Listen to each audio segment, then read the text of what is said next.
Dr. Dew. He's very famous. We all love him. Well, not as much as his boyfriend loves him. Dr. Reverend. Okay, we don't love him as much as his boyfriend does. All right, so just to explain to people the preamble, right? There's this professional dancer and singer called Dr. Dew, because he's very fond of the beverage which shares the same name. And we were saying we all love him on this show. Dr. Dew, as in Mountain Dew. Whilst that may be true, yes, is the famous beverage, Dr. Dew. Yeah. And I was saying, whilst we love him, we probably don't love him as much as his boyfriend does. The one that does like, he's in his song and dance routine with him. You know the one I'm on about? Yeah. I don't know if he has a name, but he's on there. Oh yeah, we're live there. We are live. I think we're live everywhere. We're even live on D Live, but I don't even have a D Live window, so I wouldn't even know if anybody's watching that. Good evening, all. Interdimensional Lizard, you always watch this show. Have we spoke about Sam the Interdimensional Clown yet? Is Craig? I thought Craig Wilson was Alphabet Cat. No, Craig Wilson's a different person. Oh. Craig Wilson, are you a sock account of Alphabet Cat? Hey, they're both number one. Don't recall. I think I had a bit of a chat with you about it before a show, and I think. Well, this is the thing. You're saying it's Woodwose. I'm saying Craig Wilson no longer number one. Craig Wilson number two. Oh, Craig Wilson is not... Yeah, because I was just thinking to myself, like, I never see you at my streams. I only see Interdimensional Lizards and Alphabet Cat. But then again, I did get a comment one of mine. He says... Yeah, but Interdimensional Lizard works for Brigade 77, so he has to watch all of our streams. In case we utter a rude word. I like to think Alphabet Cat was my GCHQ handler. So, but... Stashy's the other day. Yes, us in Discord. So somebody was in the thing on my comments, and they were saying you've got a voice for radio, and I thought, well, it's funny you should say that. He's got a face for radio as well. Hey, that's not what my lover said. But never mind about Rebecca Ritter. Yeah, she. That's why I can't hear nothing. She has yet to respond to my offer of love. What do you mean you can't hear nothing? I couldn't hear. No, I can hear you, but I couldn't hear the. I think. Hold on. No, that's still. What else do you want to hear? No, I can hear you, but I can't hear anything else. I don't know why. Well, that's rich interdimensional. There's a face for radio and a voice for print. Oh, that's not very nice, is it? Murder or then again, yeah, got the sound working again. What? I got the sound working again. Oh, okay, that's good. Why's that gone over to Andrew Wilson? Andrew Wilson versus Destiny. Right, that's better. We're back now. I don't know. Should I know these people? Right. So should we do your boring bit first? Oh, while the listeners have some energy. Yes. So Free Atlas news, as you may or may not be aware, Free Eye Atlases are interstellar visitor at the moment. Did you notice the Lotus Eaters have been stealing your 3i Atlas commentary? Well, look, I'm not the first person. They've jumped on the 3i Atlas bandwagon, Hobbit, that you started. Do you know the funny thing is I was talking to... I told you the story about Dad's friend. He's a firm fan of Edward Dutton. He's been subscribed to him for years. Yeah. And it's like, this makes a lot of sense.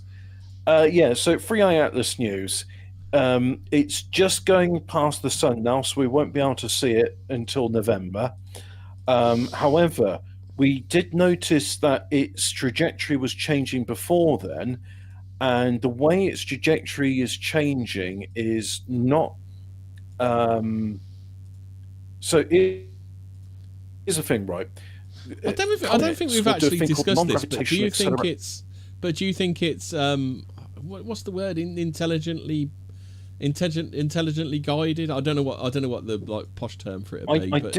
I did say a while ago. Yeah, well, is it being like, is there a man at the tiller? Yeah. And I don't know. I'm going to say yes. Well, there's something at the tiller, something intelligent, but right. So comets do non-gravitational acceleration. What happens is when the sun warms them up and that the ice can sublimate into gas, the gas works like a rocket and it pushes it. But where it should go and where it's going is off by hundreds of thousands of kilometers. And NASA, I know we say a lot about them, but they're not really known for being that inaccurate. They're pretty good at Hobbit, I believe the correct comets. I've checked the vocab unit and they've said it's NASA. Yeah. Oh yes, neat for who owns space? Not you. It's NASA that does. That's a Trailer Park Boys reference. So anyway, it's moving, but not according to gravity, and there's no way near enough gas to account for it. Plus, the gas isn't going in the direction. Because like regularly these comets they pass through. So like, should it have like? What should it be? Do you know what it should be doing that it's not doing? Okay, so the disclaimer I can say is because it's an object, it doesn't act like any of the comets we know. Its composition is unknown. When I say it's unknown, its composition is unusual in the fact that it's like pure. Well, I say pure nickel. It's got other things as well, but nickel was coming off of it without any iron in the surrounding bands, which is very unusual. Which the only way you get that is if the nickel's been forged. I hesitate to use the term man-made, but you don't get naturally occurring nickel just on its own. It's always combined with iron. So it's a very unusual thing. What about so if it was a you could say, oh well, Venus a bit. Could that explain it? It may be a. It may be a Fata Morgana over the sun. When it emerges again in November, we'll probably have more news. We'll find out where it's going and what it's doing. But it's, I mean, the more I see it, the more I think it's an artificial object. It's a probe. It may be it's a mothership. As in, so like is it going to be probing Uranus a bit? Okay. Do you want me to be pedantic about that? Go on then. Or do you want me to be normal about it? No, be pedantic. We'll get some pedantic. Actually, its plotted trajectory across the solar system doesn't take it anywhere near Uranus. And but in other news, it's like I think it's 34 kilometers across. So that's going to be really sore if that goes anywhere near Uranus. Oh, I thought I'd get the Uranus joke in. Oh no, we renamed it 1,000 years ago. It's now called Erectum. It's called Uranus. It's Uranus. In the Uranus. Oh, Uranus. Iradu. I had the same thing that earlier this morning when I was playing Dawn of War. There's APC, and it's like the mythical creature, the Chimera, or is it a Chimera, or is it a Chimera? Delete is appropriate. I'd say how would you pronounce the creature? I think it's Chimera. I think you used to say Chimera when I was a kid. Chimera. Yeah, because you see a CH and that's a ch sound. There's no CH I know where you go, oh yeah, that's a k sound. Well, I don't know. It's kind of like context changes things, doesn't it? Yeah, but you don't say come to Kirch. You don't say, I'm trying to think of the CH, or like, I can't actually think of any CH word. Oh, come to the Callet instead of chalet. So, anyway, Free Eye Atlas news is done now. Who's this Radio Atlas alien clown thing? Sundown Sam, his name is. Where did I find? Well, sources say. Yeah, sources say his name's Sam. So there's this dude. Do you remember when Derek Akora had his Indian spirit guide and his name's Sam? Sam the American Indian. Yeah, that's short for stands alone mothers. That's a famous Indian name. That is stands alone mothers. Dancing with shampoo. Yes. So this little fella here, does anybody recognise him? I have never seen this, but this is literally the first time I've seen it ever. Right. Okay. And is that like a giant PA system? Yeah, he's like a tree. Welcome Birmingham. Yeah, no, that's how he talked to the little girl through his little Walkman there. All right. Why does he do this? Because he's an alien. Aliens are alien, you know. Like that time we used a bog roll in a whole day. That was aliens. They're aliens. Yes. They do alien things. Why are you expecting normality from an alien? He's from a different planet. Speaking of stupid alien things to do today, so I decided to have some chips, and I had the deep fryer outside. Yeah. And it's been raining, so I thought, I'll bring it in once it's cooled down. Yeah. And then I noticed there was a lot of rain on it. I thought, I know, I'll tilt my deep fat fryer over to get the rain off, and then the water comes off. That's a good idea. But then molten fat pours out of it over my hand. Oh, that was a good idea. I looked at this, right, and I thought to myself, if this had been really hot, that could have been incredibly painful, and I'd tripped to the A&E. But as it was, it just ended up with a hand covered in beef dripping. So I was like, I'll be scrubbing this for a while now. Fun story. When I was a kid, we used to. Do you remember when people used to do it in chip pans? Yes. So, like, I used to have chip pan ones, and then Dad scolded his hands, and then it ended up in the garden, and it was never seen again. That was the last of deep fried chips in my household. There used to be a lot of house fires back in the latter half of the 20th century, wasn't there? Coincidentally, people would just go, let's just do chips in a saucepan. Yeah, just do chips in a pan with a bit of metal gauze. So that was and also like because people didn't really need to know shit like this. So like, it's on fire. Let's throw some water on it. Yeah. I always enjoy seeing that where you got like a manageable fire, and someone goes, we could put some water on this, right? Mm. Oh, this diesel's smouldering. Let's pour some water on it. Yeah, that'll put it out. Yeah. It's like, it looks like this diesel's going to go. Oh no! Not only has the fire engulfed me, conflagration spread, but now I'm engulfed in flames. It turns out diesel, especially when vaporized, fairly flammable.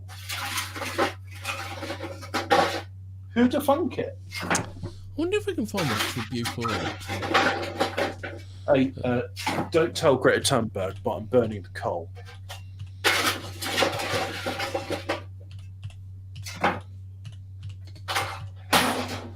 So anyway, Sam the Radio Man. Yeah, Sam the Radio Man. There he is with his little...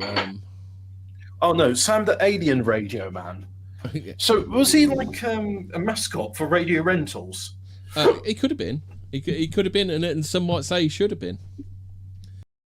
I need to explain this for listeners, right? You see, in the before time, there was this service called Radio Rentals, and they were creatures. Because yeah, you see, in the UK, we're so poor we couldn't afford television, so we would rent it on a weekly basis.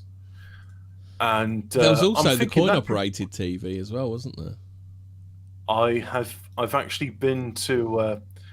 I was in a hotel in the Canary Islands back when I was 14, and we had the coin-operated one, and that was back when you had the pesetas with the hole in the middle, 25 peseta coin. Do you remember the 100 peseta coin that was like way ahead of its time, and it looked like a pound coin before we had pound coins? Yeah. So well, that's what I'm saying with the 100 peseta coin. And then because we were cultured in English, we used to call them potatoes rather than pesetas. Yeah, so the 25 peseta coin had a hole in the middle, so you could put them on the necklace and stuff. And so my dad thought, I know, I'll do that bit which everybody else does. I'll put on a bit of string, and then when it goes into the coin slot and clicks, then I'll just put it back, and it's like now I've got free television. But no, there's a one-way valve. Once the coin goes in, you don't get it back. So not only did he lose the 25 pesetas in it to watch some crappy Spanish television, but then he also lost his bit of dental floss. This is really weird because I remember I used to watch The Bill, and one episode of The Bill was someone was feeding their meter with 50p's made out of ice. Really? Yeah. Would it work? I don't know. And that was back when 50p's were a proper coin, not the the tiny little coins we have now. The namby-pamby diet coin we have today. Well, have you noticed that as the inflation makes like currency more and more valueless, where like even 100 quid won't give you like a decent. Have you noticed copper coins are now magnetic? I have noticed that since 1992, actually. Yeah.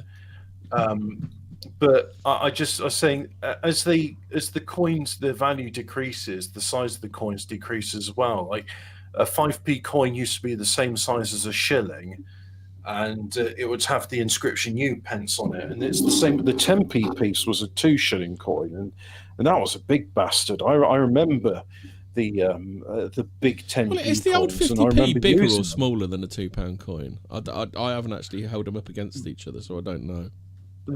The old 50p was a big coin, yes, and I can't say. The numismatic websites will probably have that information available. They like that sort of thing, you see. Numismaticists like it. So, Hobbit. In the annals of high strangeness Forteana, few cases are quite as strange as that of Sandown Sam.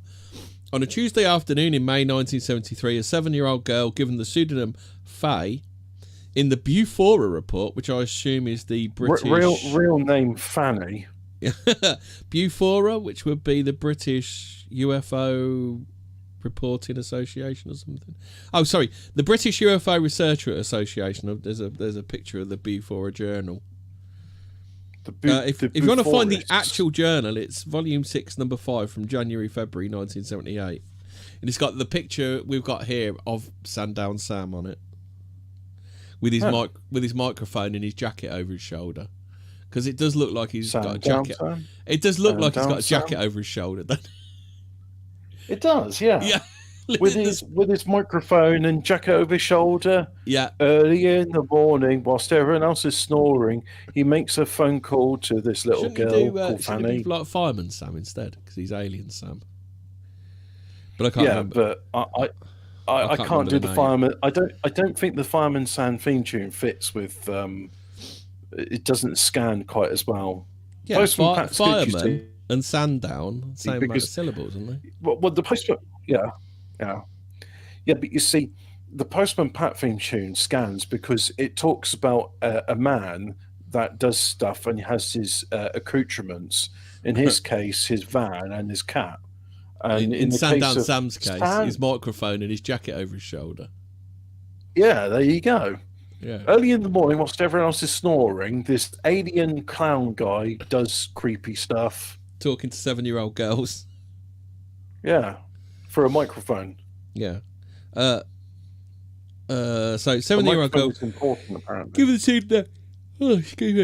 Given the pseudonym of Faye in the Bufora report, and an unnamed boy were walking on Lake Common near Sandown on the Isle of Wight, and encountered an extraordinary entity, humanoid, 7 feet tall. That'd make you shit yourself, wouldn't it, if you were 7? With triangular markings for eyes, a brown square for a nose, unmoving yellow lips on a stark white face. His arms and legs were described like wooden slats, and he was wearing multicoloured clothes with a pointy yellow hat that had a knob on top and wooden antennae on the sides. His appearance led to him being dubbed the Sandown Clown. I mean, he could at 9 feet. He could be in was it the Anunnaki? What they? If anything, the description to me, the wooden slat legs reminds me of Wurzel Gummidge. He's a scarecrow. Yeah. Yeah. No, I was thinking, what Nephilim? Nephilim are supposed to look like clowns, aren't they? And he's 9 foot tall. Yeah. Yeah. Yeah. He's a giant scarecrow, and he's come to eat your tea and cakes. Yeah. And a nice piece of cake. Nice piece of cake. He's sometimes. I go on then. Watch that show. It's actually very boring and not very good. Yeah, because you used to think it was wacky, didn't you? Oh, it is wacky. I mean, it's just the fact that they're that girl died quite young, didn't she? Yeah. Probably after an encounter with Jimmy Savile, Sir Jimmy Savile. Which, I mean, considering. Oh, can I be political about the knighting process, or should we save it for after the clown stuff? It's pretty much. Let's get the clown out of the way, and then we'll talk about the other lot of clowns. Yeah. He sometimes spoke through a device, but mainly used a paper notepad to communicate with the children, and at one point accidentally dropped this in a brook. The entity introduced himself to Faye using the. Curiosity, right? So this is an alien, right? And we're saying, an extraterrestrial, and therefore has advanced technology if he can cross interstellar gaps. Paper notepad. Nah, come on, kids. This is why I'm thinking. This is why I'm thinking he might be kind of fairy related, but obviously he's too big to be a fairy, isn't he? He ain't gonna fit in their little doorways in the tree, is he? Yeah, but not all fairy are little folk, are they? Oh, okay. Then. Am I being fairiest? Am I being fairiest? Well, you're just assuming they're all little people, but some fairies they're quite. But the point I'm saying here is, I think they saw a scarecrow. Using the pad, did talk to them. So he said he introduced himself to Faye using the pad to say, "Hello, I'm all colours. All colours." This has got the comma shortage is over. Hobbit, it's back, and now everyone's using too many commas. Hello, comma, I'm all colours, comma, Sam. Is that too many? That's too many commas for one sentence, isn't it? Are you telling me this is a coloured clown? He's all colours. Colours, not coloured. Disgusting. He's a clown of colours. Yeah, let's use the modern. Yeah, it's a clown of colours. Yeah. You can't say he's a colours clown. When asked if he was a man, he replied. When asked if he was a man, he replied no. But when asked if he was a ghost, he explained, "Well, not really, but I am in an odd sort of way." Yeah, because he's a scarecrow. He wants a nice piece of cake. He could be a tulpa. He's a scarecrow. Okay, then. Right. He's a scarecrow. Look at that thing there, right? I'm telling you, if I was a crow, I'd be like, fuck me, I'm scared of that. Yeah. Why aren't small children scared of him? That's what I don't get. Pressed as to what he really was, he just replies... Go on then. There was something wrong with children's spiritual immune system back in the 60s and 70s, because that's when the the hardcore atheism was happening. And I think as a consequence, they weren't immune to scary things. Children these days, if they saw something to be fair, just remember that the Black Hole is a children's film. Well, it's a family-friendly horror film. Which it's the Lady Bird book of Event Horizon, isn't it? Yeah. Yes, it is actually. But I think the important thing to mention is children these days. If they saw someone like Sir Jimmy Savile, they would. The thing I love about the Black Hole. Where's his crew then? Oh, they were all murdered and turned into robots. It's crazy. Yeah. Crazy that kids they do that to kids. Have you watched The Black Hole recently? Because I really like that film. I've watched it back a couple of years ago, I think. Oh, I watched it a couple of years ago. Yeah. Interesting. Very interesting. Was it because I told you to watch it? I don't know if it might have been because we were just generally talking about it. I think I watched a YouTube. I think I watched a YouTube video about it, which caused me to watch it. Was it Rob Ager talking about how it's a really good film? Probably. Qualitatively learning. Yeah, probably. Hello, I'm Robbie. I'm from Liverpool. I did used to listen to him a lot, but I just found him quite boring in the end. He's a bit boring. He's a bit boring, and he's a bit smug as well. He's a bit smug with it, and and head up his own arse, arty farty type. I'm from Liverpool, but like Neil Buchanan, I'm actually dead smart and dead clever. Neil Buchanan was ace. Don't knock. I know. OG Snake Eyes. What I'm saying is, look, we got to teach OG Snake Eyes all about Sandown Sam Hobbit. But he's not going to understand any of this Neil Buchanan talk. Right, scarecrows aside, right? We need a brief tangent here, right? He's not a scarecrow. He's a fae. I think he's a fae Hobbit.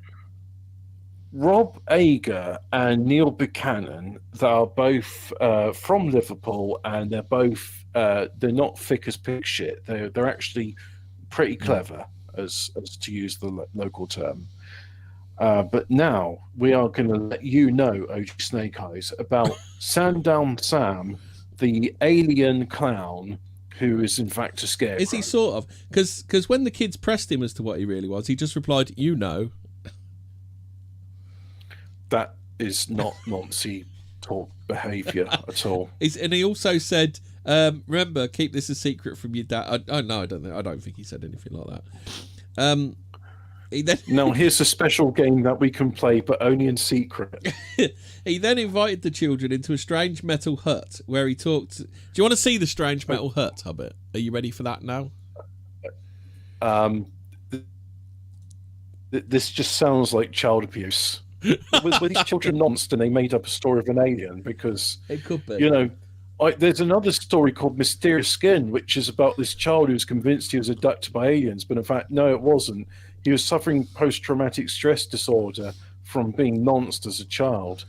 So you saying Sandown Sam could well have been wearing a kind of gold lame tracksuit and gone now then to these children? What I'm saying is he may have been a children's entertainer in the 70s or early 80s. I don't know. He then invited the children to a strange metal hut where he talked to them for half an hour and did an odd trick with berries. Oh, yeah. That's it. That's all the detail. Just he did an odd trick with berries. Like this. Hey, kids, let me show you a trick you can do with berries. And then we watched them put all the berries in his bum, and he said it was Mau Mau.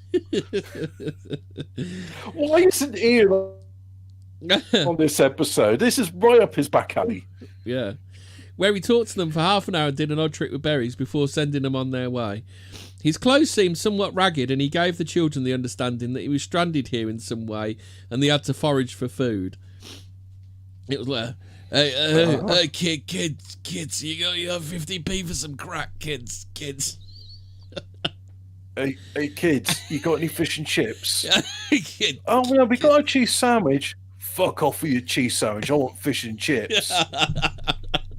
Well, we haven't got any. Give us some money for fish and chips, or I'll fucking scare you till your heart stops. Don't come near me, Mr. Scarecrow. Yeah. It was like... Next time, come back with some money. What about a bag of batter? I want fish, not bag of batter. I'm an alien clown. I can't live on that muck. It was long believed to be an utterly unique encounter, but the Isle of Wight writer Paul A.T. Wilson, very, very good middle name there. Mr. Sandown Sam, would you accept this battered chipolata instead? No, I want fish. We're on the Isle of Wight. Why can't I have fish? The reason I came on this holiday was to have fish and chips. So Paul A.T. Wilson says he's discovered that there was considerably more to the story than previously thought after making contact with someone he believes to be Faye herself. Appearing on the podcasts Been All of America, honestly, that's what it's called, and Modern Fairy Sightings, he outlined his discoveries. I might start listening to Modern Fairy Sightings. I'm quite interested in the Fae because they're horrible little fuckers, aren't they? Well, swapping your cow out for tofu and all that kind of stuff, little bastards. Or when they put a clause in the contract which means actually no, you don't own your album for the next 50 years, and they get all royalties on it. Yeah. And when they tell you that you may have bought that iPad, but you don't own it. Yeah. I don't think we're talking about the Fae anymore, are we? It seems that while over the years, really coincidental. It seems that while over the years he's come across 4 people who claim to be Fae on the Isle of Wight, this one who reached out to him via a relative was able to back up her claim. When they met, Wilson says she produced a large archive of documentary evidence, including, remember this is documentary evidence for an imaginary man, including voluminous correspondence between her father, who had reported a number of UFO experiences, and Bufora, the unedited transcript of the children's original retelling of their experience, and intriguingly Sam's actual notebook, which he had given to the girl. So could Sam be like, he was like the proto Man in Black? They thought, right, we got to scare the shit out of these kids into shutting up. Well, how about a 7-foot clown with a microphone? I mean, like, this is definitely a strange creature, but I don't think he's an alien. I mean, like, is he supernatural? I mean, Craig Wilson points out, he says the trick with the berries was his bollocks painted red. What's the loudest sound on the Isle of Wight? Children eating cherries. Oh, no. Oh, dear. Oh dear. Faye still wishes to remain anonymous. That word. Not allowing Wilson. Not allowing Wilson to photograph her. While she allowed her story to be recorded, she would not let Wilson make her actual recordings public, only transcripts. However, she allowed. Again, this is not assuaging my fears that the children got nonsense. Yeah, don't put me in the sea. No. Yeah. You can show Willie, but not my face. However, she allowed him to copy all the documents apart from Sam's notebook, which still shows water damage and contains about 10 pages of his writing, which Wilson says doesn't match the handwriting of any of the humans involved in the event. Bearing in mind they were 7, so their handwriting may have been somewhat different when they were 7. Yes.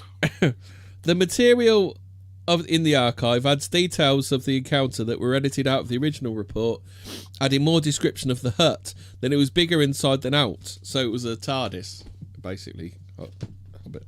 Mm. Right. And had strange rubbery wallpaper.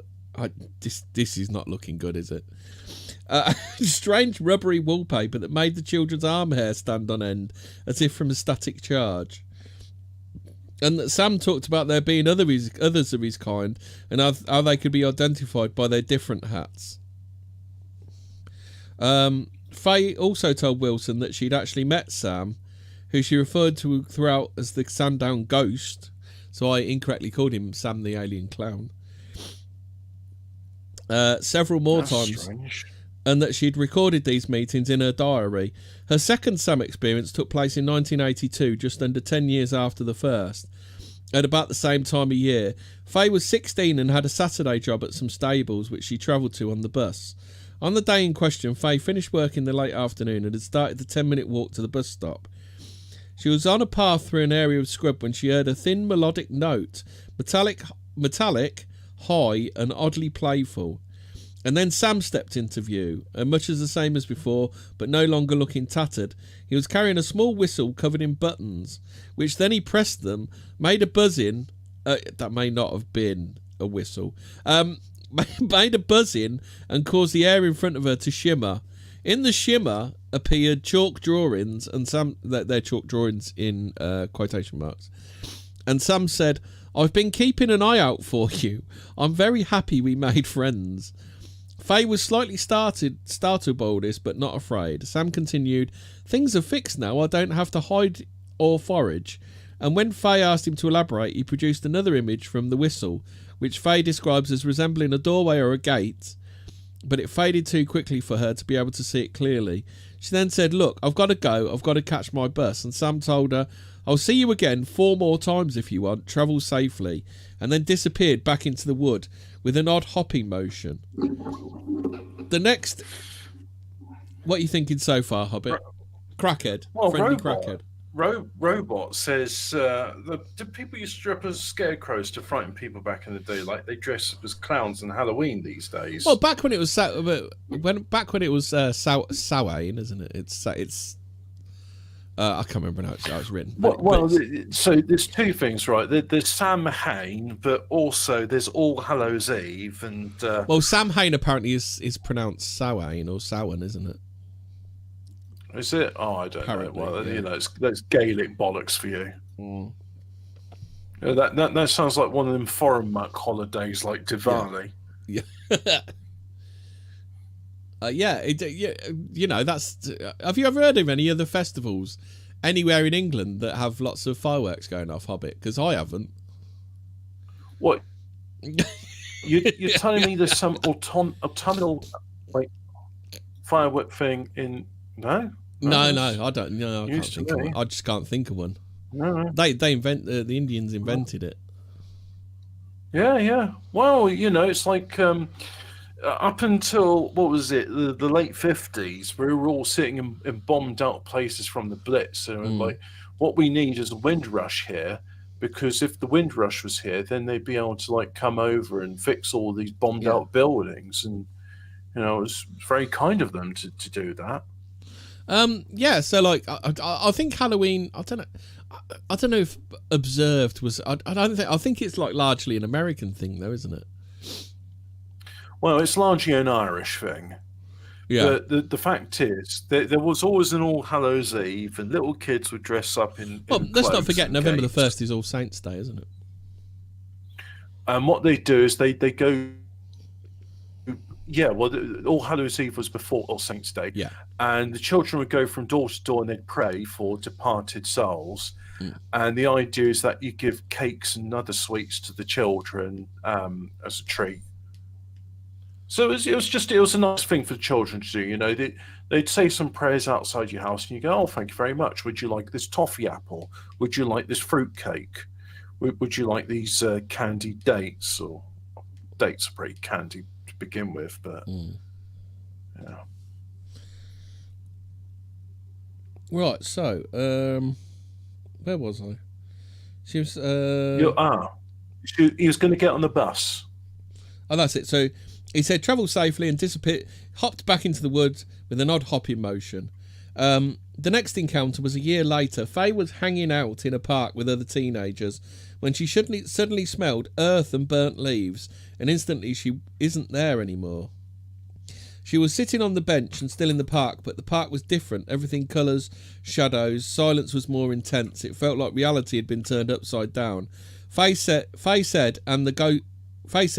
and the ghost was there, meaning Sam. This time, though, there are others like him, but difficult to focus on. Some wore clothing like his, she said, odd patchwork garments stitched with unplaceable fabrics. Others shimmered slightly like heat off a warm road. They spoke, she said, not in English or even words exactly, but like voices heard through water.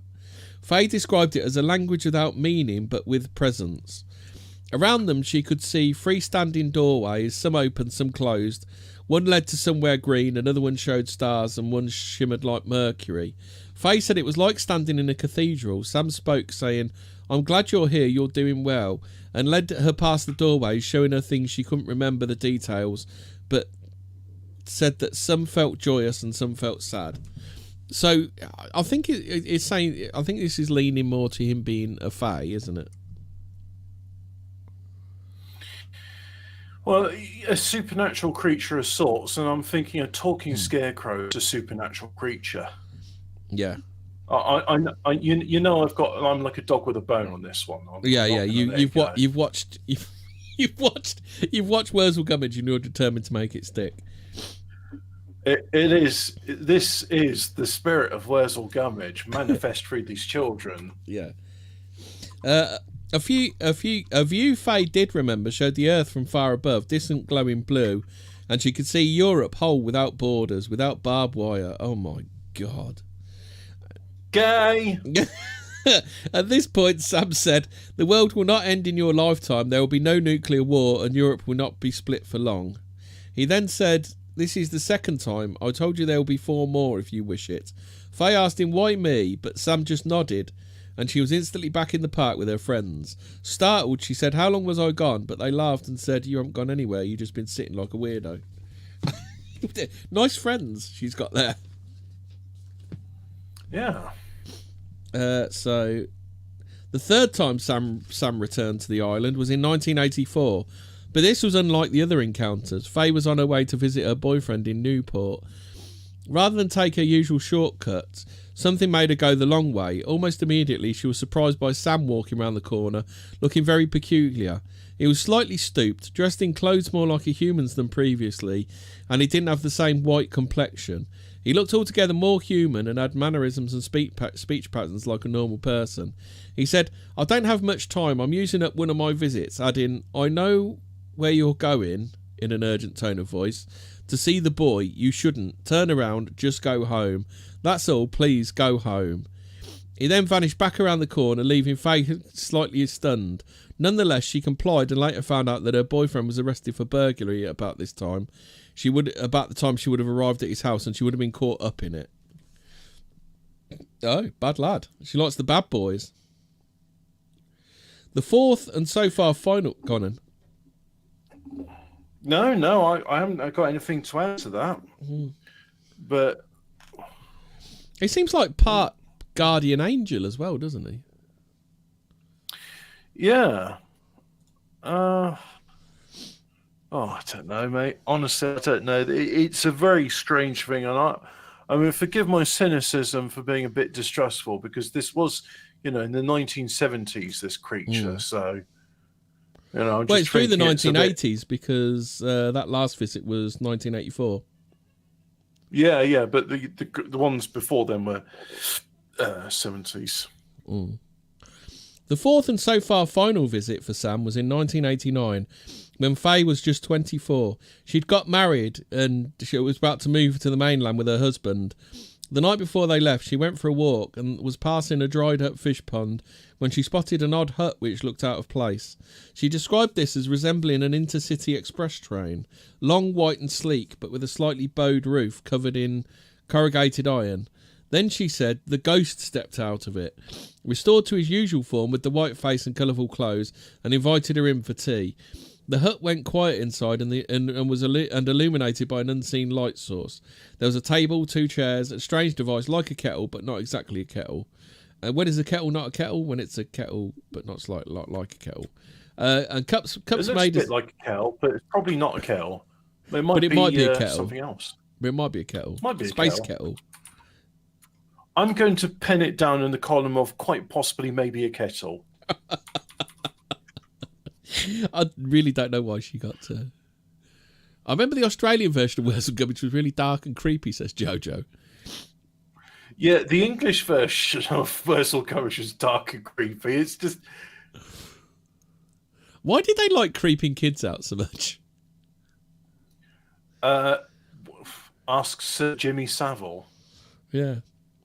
So, anyway, this was she makes a big thing of this kettle. At the time.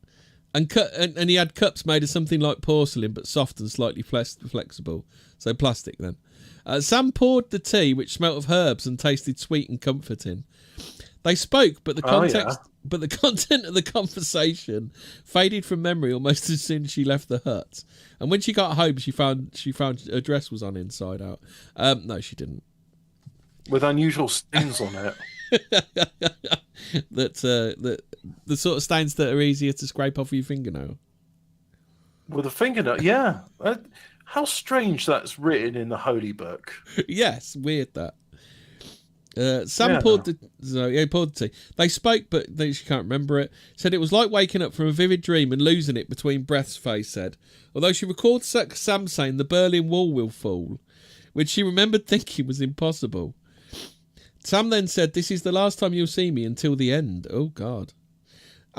Faye asked him where he was from, and he said, "I'm from this place, but different."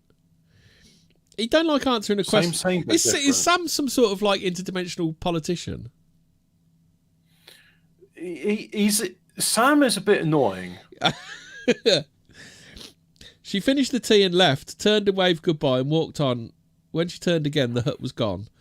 This is an extraordinary addition to the fascinating case, although it does have a feeling of truth about it, the later encounters just seem too peculiar to be complete fabrications.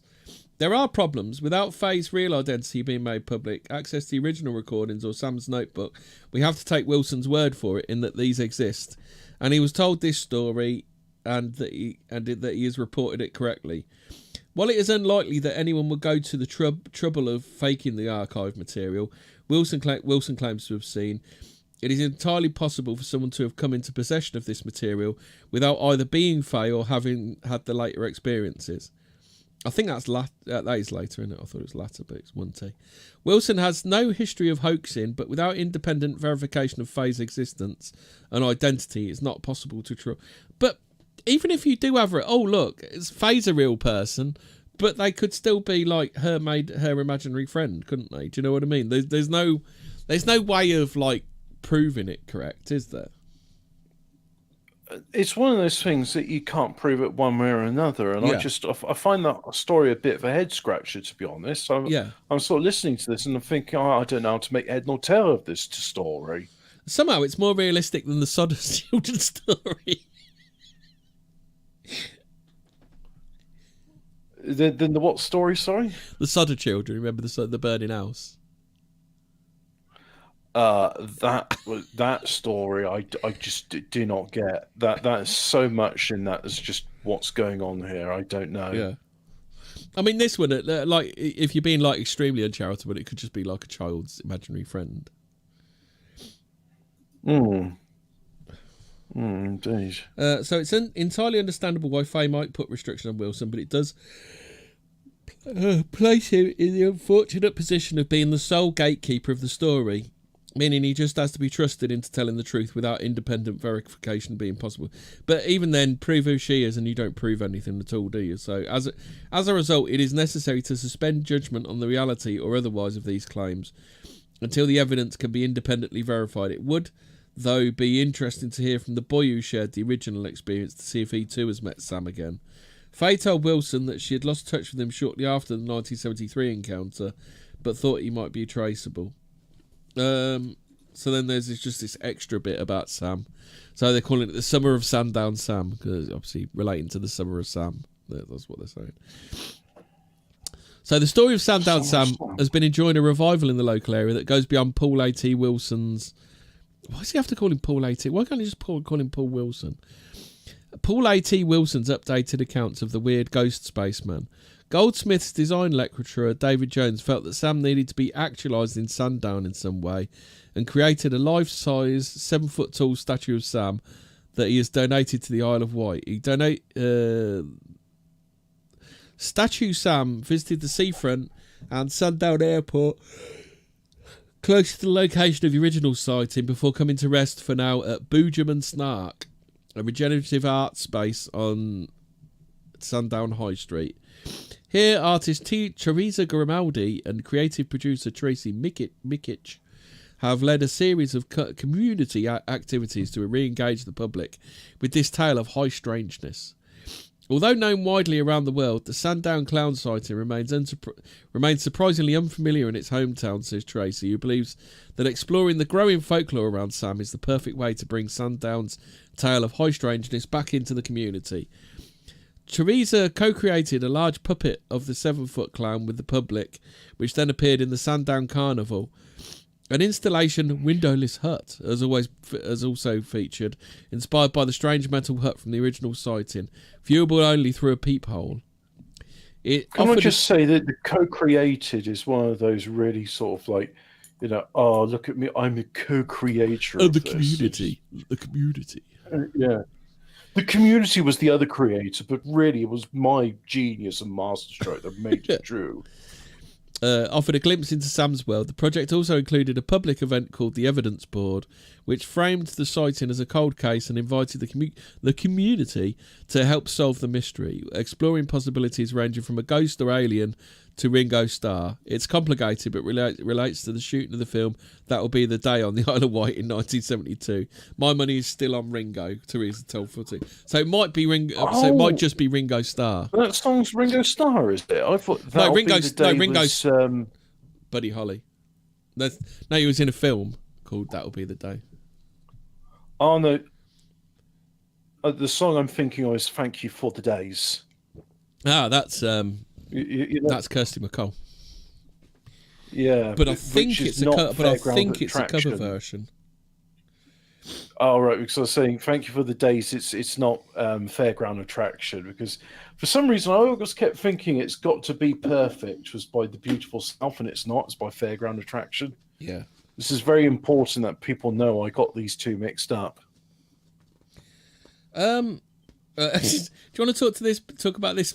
We'll just talk about it. I can't be doing my reading 2 pages on it. But Midsummer's Theatre of Blood. Tim Weinberg ponders the popularity and longevity of Midsummer Murders. You ever watched Midsummer Murders? I've never seen it, although I did like this news article I read about Midsummer Murders, where UN peacekeepers to be sent to the village of Midsummer due to the unusually high per capita crime rate. Death rate? It's got a death rate higher than Albert Square. I know. It's it makes Chicago look relatively peaceful. I think the only person that could clean up Midsummer would be either Jason Statham or Arnold Schwarzenegger. Just imagine Judge Dredd coming to Midsummer. I am the law. I'm the law. I do love. Are you with me? Like, both Dredd films are great in their own way. Like, I like them both. The bonkersness of the Stallone Dredd is just awesome. And you got Armand Assante just literally chewing the scenery up. Yeah, but in addition to that, like, the set design in the first Dredd film was brilliant. The costumes was it Versace or was it Gaultier? Was it? Yeah. Because Jean-Paul Gaultier did the costumes for The Fifth Element and Valerian. I think it might have been Versace then. Or Valerian and City of Lost Planets. Versace. I am going to go on IMDb. It's one of the big boys. What's in my history of Johnny Mnemonic? Because that's a point. Do you remember when Ice Cube T was in these films, and both Tank Girl and Johnny Mnemonic were both 1995? That must have been a busy year for him. So what am I looking for? Judge Gianni Versace. Dredd. It's Versace. I bet I found it. Oh, Versace. Who is Amandi Asante? That's a very sort of ethnic name. It sounds Turkish, doesn't he? Rob Schneider. Who's got okay then, Hobbit. Who's got the better uniform?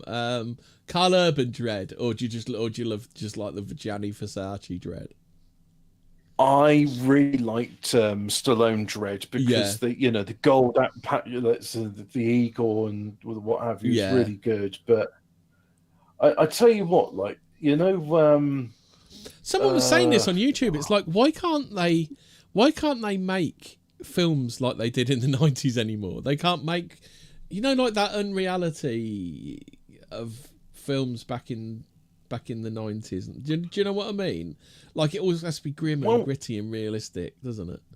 Yeah, well, that's because we're not making anything new anymore.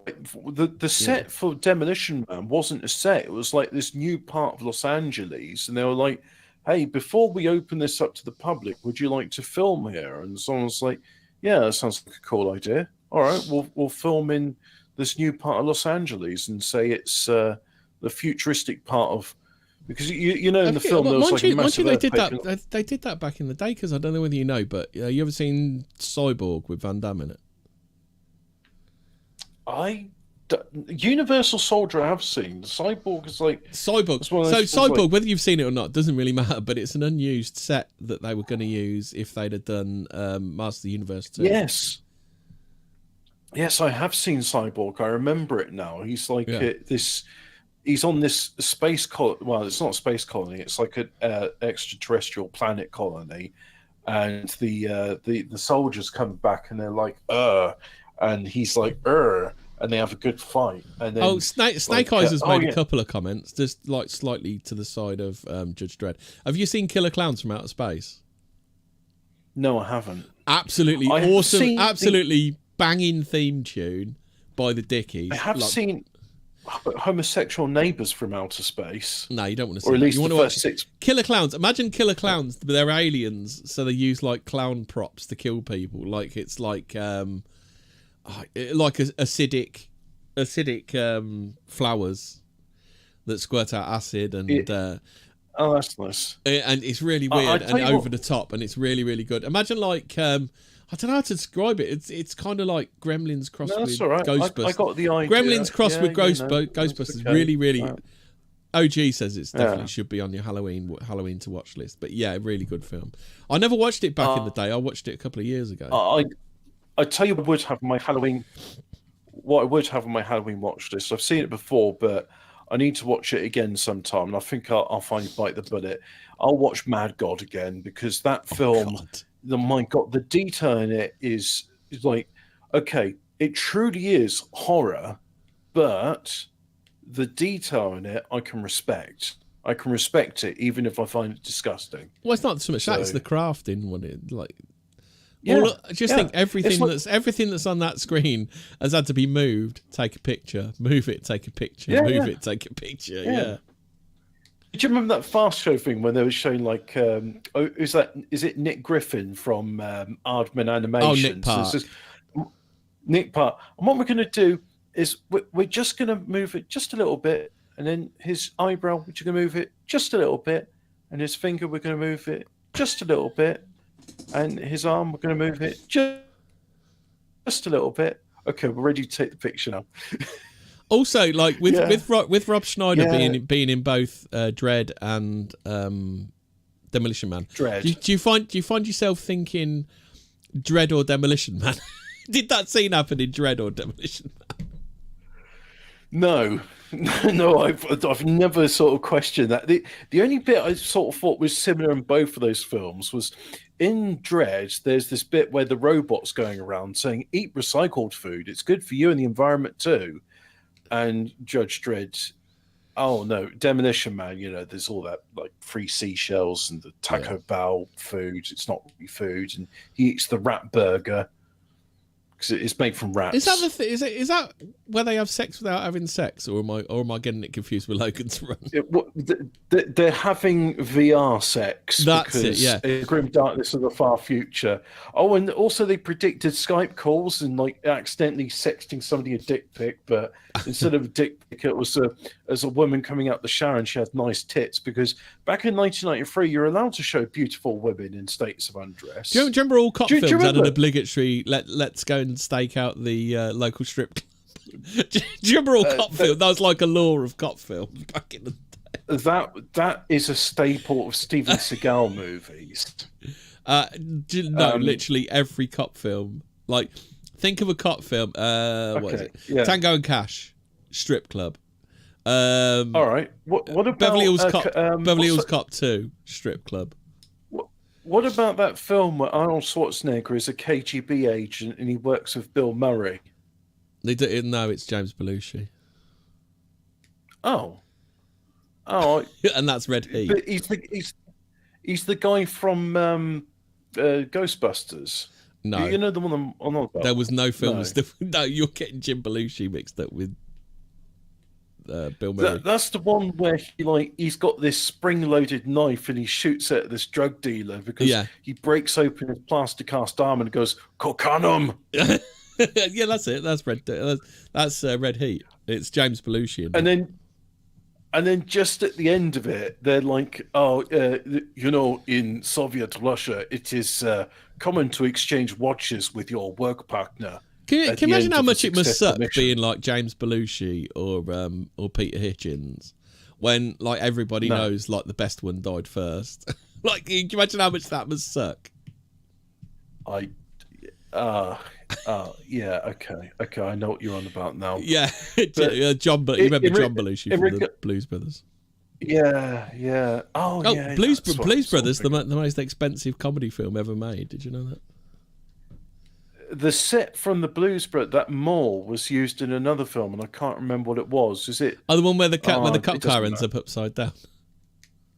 Yeah, then they're going through the mall or something. Just how many cars did they destroy in that film? they got through a fair few of them, one could say. Yeah. Yeah, and then Carrie Fisher in a rare non-Star Wars role. Yeah. Oh, yeah, I suppose so, yeah. Yeah. Oh. And they had that rocket launcher, which I've only ever seen in Commando as well. You know, the one with the 4 tubes the big toaster. The one looks like a big toaster, that one. No, it's the one with 4 tubes. Yeah, it looks like a baguette toaster. Oh, I've never seen a baguette toaster, so I wouldn't know. But no, the thing is, I remember she fires the rocket launcher, but it's got this like sort of Star Warsy pew pew sound to it as well. I just thought, okay, what's up with that then? Joke. Who knows? Oh yeah, I had not thought of that. Oh, yeah. John Landis, actually, like underrated, like fantastic filmmaker. He made that. Imagine the guy that made the Blues Brothers made American Werewolf in London as well. I don't think I've seen that film. Oh no, I have seen it because there's the scene in it where he has this nightmare, and there's these Nazi werewolves. Yeah, and they're like, yeah, they're like alien zombie monster things, aren't they? Weird. Well, the reason I look for it is because there's like, do you remember back when peer-to-peer file sharing was all the rage, and the RA was like, "Oh, we're going to send death squads to people's houses," and it's like someone did that gif. Yes, somebody did. Like they basically took that scene from it because I think Carl McLachen's in it, and it's the bit where the Nazi zombie werewolves come into the house and start like machine gunning people. Oh, but you were terrible with actors. It's I can't remember the guy's name. It's just some Jewish guy. Well, either way, it doesn't matter. The point is, in that scene, you know, someone put the caption on it. You know, what, like 3 hours after illegally downloading an MP3 using Kazaa Lite. Just the best bit about that scene. Do you remember the end of that scene where it's like, oh God, thank God it was all a nightmare. And then the nurse opens the curtains and gets stabbed to death by one of those fucking Nazi monster things. No, I do not remember that because it's like a false. It's like, oh, thank God. He wakes up, but he hasn't woken up. He's still in the dream. And just like this Nazi monster thing jumps out the curtains and stabs Jenny Agutter to death. To be fair, that sounds a lot like the last Phantasm film, where they're both like old dudes and they're in this like nursing home, and the tall man's just like like another patient there as well, and they're having like nightmares where they're battling each other, but in the real world they're like, nurse, change my diaper, I've shit myself, nurse. And the tall man's going, boy! Who's dead from that other than Angus Scrimm? I think like one of the younger guys is dead, aren't they? I think. Really? Oh, I don't know. Yeah, I think so. Oh, well. Yeah, well. I wonder if there'll be a shitty remake of that misses the point. Do you know, the thing with those films, right? And I know there's horrors. Like, horror films, they're kind of like serials, but they don't always get the funding for it. I think that's the way I might take from them. Yeah, because someone mentioned Weekend at Bernie's. Like EastEnders, but with someone mentioned Weekend at Bernie's the other day. You know, the sequel was about 10 years later on that one, and they're trying to pretend it's the same day. Yeah, well, yeah. And they're doing this thing. Oh, that was it, voodoo, so that the Bernie can walk around. Yeah. I think I've only seen the second one. I don't think I've ever seen the first one. Oh, it's Richie Milkis was talking about it. That's how I remember it. Yeah. I've only ever seen the second one, and that was on VHS. So that's how long ago I've seen that. You've never seen it was at a Blockbuster. You've never seen the real Weekend at Bernie's? No, I don't think I ever got round to it. You know, there's like some films that you just don't get round to, and that was one of mine. Well, okay. Well, what about the other one, Ferris Bueller's Big Day Off? I've never seen that. Oh, that's a good film. Yeah, I know a lot of people do say it's a good film, don't they? So, should we do some more spooky stuff? What other spooky stuff should we do? Oh, go on then. Should we do some unexplained mysteries? We haven't been there in a while, haven't we? Yeah. Unexplained bruising on legs. Yeah. Unexplained weight loss. Unexplained pisteries. Unexplained mysteries. Paranormal news and discussion. Ooh. Oh, over 100 years on, Egypt's Area 51 still remains a mystery. Well, it's not a mystery, it's radioactive. No, they're saying... A large 100-foot deep T-shaped pit carved into limestone has been puzzling archaeologists for over a century. Did you know about this? Did you hear about this? Nope, never heard of it. Read about it? Right, so situated just 3 miles from the pyramids of Giza, the site known officially as... also unofficially as Egypt's Area 51, is a huge T-shaped pit lined with granite blocks. By the way, you know in Cornwall and Scotland, they've got higher incidence of leukemia and radon gas. Yeah. Yeah. So it turns out that the granite contains trace amounts of radioactive materials like thorium, uranium, and radium, which all give off radon gas. Radon gas is weird because they put those big tubes in your garden. If you have it, they put big tubes in your garden, don't they, to like air it out? Makes sense. Yeah. Well, they vent it. They vent it, I think, is how they get rid of it.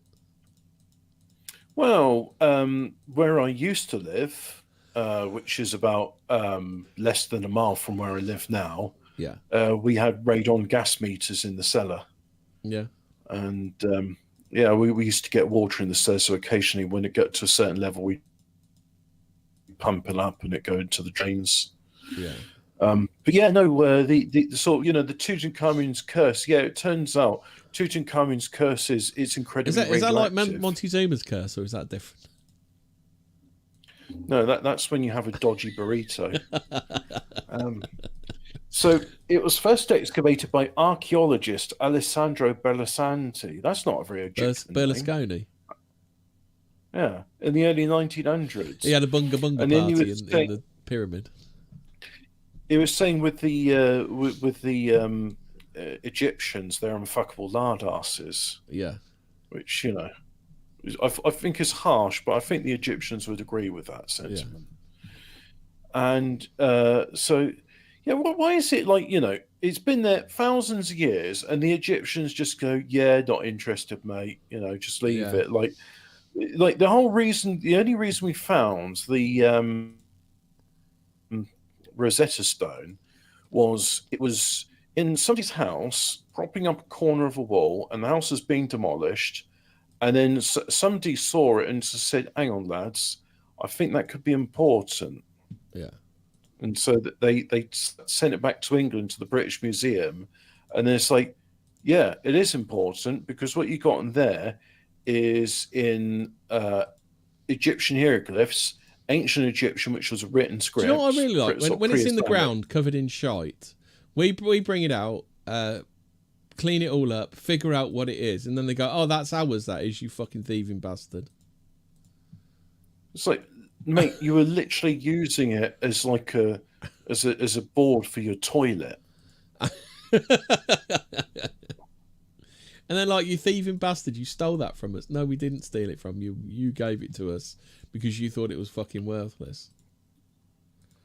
You were literally using it as a stone propping up a house. Yeah. We said, can we have that? And you said, yeah, sure, mate. It was just a dusty piece of stone with some scribbles on it. Yeah. Who gives a fuck about that? It's only the key to uncovering how to decipher ancient hieroglyphs. Yeah. So, Alessandro Berlisanti said, look, you lazy Egyptians, I've uncovered something here which is really fascinating and important. The Egyptians go, duh, I'm going to put my penis into this goat now. And proceeded to then have sex with their sister and produce more inbred offspring. Yeah. So, what was he doing? This curious feature has been subject to debate and speculation for over a century, with the prevailing theory being that it was the early foundations of a new pyramid, although no associated structure exists on the surface. Others, meanwhile, believe it may have been a ceremonial chamber that was never... so... All right, let's ask you the opinions of the inbred goat fuckers. Oh, they think it's a ceremonial burial chamber, do they? Well, that's a fascinating insight from Zaid Hawass, the Egyptian chief Egyptologist. I like the way it's a pit in the ground. Yeah, something to do with astrology, innit, bruv? Yeah, did you hurt your brain when you thought that up, Saeed Hawass? Oh, it's a best ceremonial burial chamber because it's underground, it's buried. So an inscription on one of the walls during the excavation translates to star and life force. Yeah, burial chamber. Yeah. This had led to speculation that the pit may have also... They also say that it's, where is it, a bit further on? Something to do with astronomy. Hold on, next line. Mate. Yeah. I was just about to say, this led to speculation that the pit may have had something to do with astronomy. So it's not down, it up. Yeah. Just fucking making shit. I love modern scientists just make shit up. I don't know. Egyptologists says star on it. Says star on it, astronomy.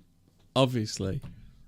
Truly, they are like galaxy-brained geniuses. These Egyptologists, we bask in the radiance of their big brainedness. Yeah, because they're just so vast. I mean, how can we compete against such? Here I'm sort of dribbling retard in comparison to them because they're so fucking smart. As you can tell, Egyptology is a subject close to my heart. Perhaps the strangest thing of all about it, however, is the fact that the Egyptian military took control of the site in the 1960s and blocked all further tourism and archaeological excavation. They're good at that. Can I just rubbish? Can I just say that this is like an important aside now, and I think we really need to address this issue, right? So, yeah. Egypt. Did you know Cairo or Cairo? Is the capital city of Egypt, right? And there's 22 million people in there, and over thousands of years since the fall of Ptolemaic Egypt, and then it became just another province of Rome, up to the present day, it has done nothing of value whatsoever. Nothing remarkable. No great thinkers come out of there. No art and culture. No cuisine has come out of there. Cairo is like, imagine King Cobra JFS, right? But even less remarkable. 22 million of them living, breathing, fucking farting. Imagine a whole country of King Cobras. Yeah.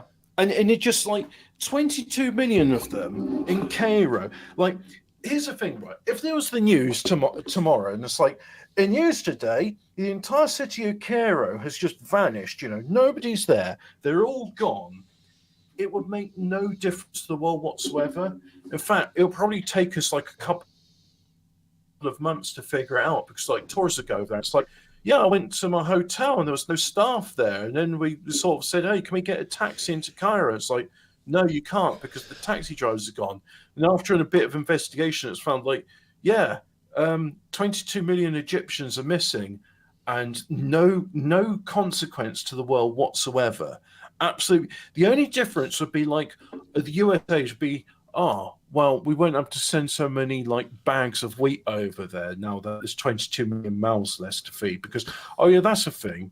We're just doing welfare. Like the whole reason like the Egyptian people exist is through welfare. It's like, don't you have like a massively fertile river? Isn't like your river like historically and currently like the most fertile bit of the world? Is the Nile like the second longest river in the world? It's got to be, isn't it? Like, I think the Nile is the longest river. I think the Amazon's the longest, isn't it? Is it? The Nile is the longest river in the world. The Amazon's the second longest. Oh, okay, then. Wrong way. It's like even though it's the most fertile crescent, it's not the Fertile Crescent. Even though it's the most fertile area in the world, don't they? No, because that's the Middle East. They still get all like I say all of their food. They probably like grow a couple of twigs or something. They get 99% of their food from America, and it's just like what the fuck? IC3 Joggers says the New Testament was written in Egypt, in Alexandria, with the help of Josephus in Greek. Don't know. Well, it was the Council of Nicaea which compiled the books, because you got the Egyptian Coptics, but it was translated to English from Greek, though, wasn't it? Right. So the oldest Bible that was translated into English was from the Vulgate Latin, which was from the Paris copy. So that's why when I looked at some of the words, they're actually like old French words, and the Greek stuff is, I don't know. That's sort of getting into biblical stories. But anyway, there's nothing else in the article which says what's it about. It's just like, oh, here's a thing, and it's closed off to explorers because because Egypt government just like, oh, well, this is a bit interesting, time to shut it down. Oh, we got an article here by TK Randall. Oh, your favourite. You're not going to do about the viral clip that shows a woman from non-existent country Terenza. Oh, the woman from Tuareg. Well, she's from Terenza. That's your mate TK Randall. Well, no, I'll just maybe that's sort of next door to Tuareg. Now, the reason I'm mentioning this one is because it's written by TK Randall, but the headline is like straight from the Hindustan Times. Can't be bothered with showering. Try this human washing machine. Boffins in Japan have a device that can wash your whole body. Haven't I seen that in these in industrial accidents videos from India? Okay, so if it's spinning around on a lathe, it's China. If it's getting zapped by electricity, it's India. Oh, okay. Then is that how you know? You haven't seen enough live leak videos. You got to learn your industrial accidents. Yeah. So anyway, let's have a look at the interesting people of Japanland. So boffins in Japan, they've come up with something very clever, right? It's very clever. You'll like this. And what could be considered a demonstration of human laziness as much as human ingenuity, Japanese firm Science Co. Very imaginative name, Science Co. Right? Have unveiled a modern, updated version of a concept that has been around for a while, but has never really taken off or proven practical until now. The device, which is like a large pod with a lid that opens in a clamshell. Hang on. This thing, what they're describing, is the jacuzzi suit from The Simpsons. Do you remember when? What's the one with the blue hair? They got glasses. Millhouse. The Van Houten family. Yeah. Do you remember his mum? She has a jacuzzi suit. This is the jacuzzi suit. The device, which is like a large pod with a lid, opens in a clamshell fashion, enables the user to lie back comfortably inside while water and soap are sprayed out of hoses in the sides. The user has the option of listening to relaxing music or watching television, while the cleaning process happens all on its own, ending with the drying process that leaves them ready to face the day. So it doesn't shampoo then. So yeah, I assume for your hair you need something else. Oh, it turns out that woman from Terenza completely made up. Like, so why even do the fucking thing? Oh, that's nice. Yeah. While the device seems like something of an extravagance, one obvious use case would be for the disabled or the elderly. Anyone unable to wash themselves or use regular facilities. You know, King Cobra's girlfriend would love this. She would just spend she would spend like 23 hours a day in this machine. She'd probably end up shitting in it and clogging the filters. Such machines could be offered in. You got to say it a bit. You got to say you got to do it whilst poking him repeatedly in the face until he dies. Yeah. I miss King. Well, I say I miss King Cobra JFS. I'm glad he's dead, but come on, bro. Dead at 35. That's pussy ass shit. Yeah. I don't want to quote the eminent Dr. Cobra JFS here, but he would say, "You happy? You got what you wanted? You transmission, new gearbox, bundle of sticks." There we go. Yeah. He used the American terms for gearbox, bundle of sticks. Yeah. Cobra, you can't say that on YouTube. Now, the device seems like, oh yeah, we said that bit. Such machines could be offered in public places like gyms or at festivals or sporting. Can you imagine you're in the like an insane clown posse thing, and you'd be like, "Oh, I want to go in the jacuzzi suit that's been used by 300 other people today." That seems like a nice thing to do. Can you imagine that? The jacuzzi suit. You're an insane clown posse. Can you imagine like somebody's like cooking? Somebody's cooking like some lasagna in the hot water, and then you get into it, and it's like, well, I'm now dirtier than before when I was in it, and you know somebody else is just like covered in shit and mud, and juggalo concerts or something else. They truly are. I'm just trying to find a picture of Lauren Boebert. I'm just trying to think of, you know, how wonderful it'd be to be at one of these machines. I think I might get away with this picture. That hundreds of people have used on a concert. So, anyone able to, right, so, all sporting events. It isn't clear exactly how much something like this will cost. It would be fair to assume probably unaffordable for use in most homes, but it's an interesting invention nonetheless. Oh, and they got an actual video demonstrating the machine. So this large pod looks like one of those Kevorkian machines, or for those not familiar with the work of Dr. Jack Kevorkian, a suicide pod. So you go into the I wish to no longer be alive machine, and you get submerged in water and you drown. Yes. I've got another story. Lauren Boebert, or Lauren Boebert as I like to call her. See picture. Okay. She said something about UFOs, and that's literally all I can be bothered to say. I just want an excuse to put a picture of Lauren Boebert up. Why do I know that name? She but do you want she did something. She did the popcorn trick with her boyfriend in the cinema. That's probably why you know her name. Oh, right, okay. But they didn't use a popcorn bucket. Guys, oh, fair enough then. No, you're supposed to buy some popcorn. That's the cover fee for having some cinema nookie. Yeah. Guys, right, after that video of the not suicide pod, the shower pod, there was a video, and it's the most useless video ever. That's why I posted a link to it in the chat, because it's a foregone conclusion. The best socket in the world is the UK socket, also known as electrical outlet type G. But there's a 12-minute long video about which country makes the best electrical outlet. Oh, is this going to be a trick question and say, well, and why is it England? It's China, because they make all of the electrical outlets. So there. Yes, our outlet is known as the Type G connector because Cyprus, Malta, South Africa, and Hong Kong uses it.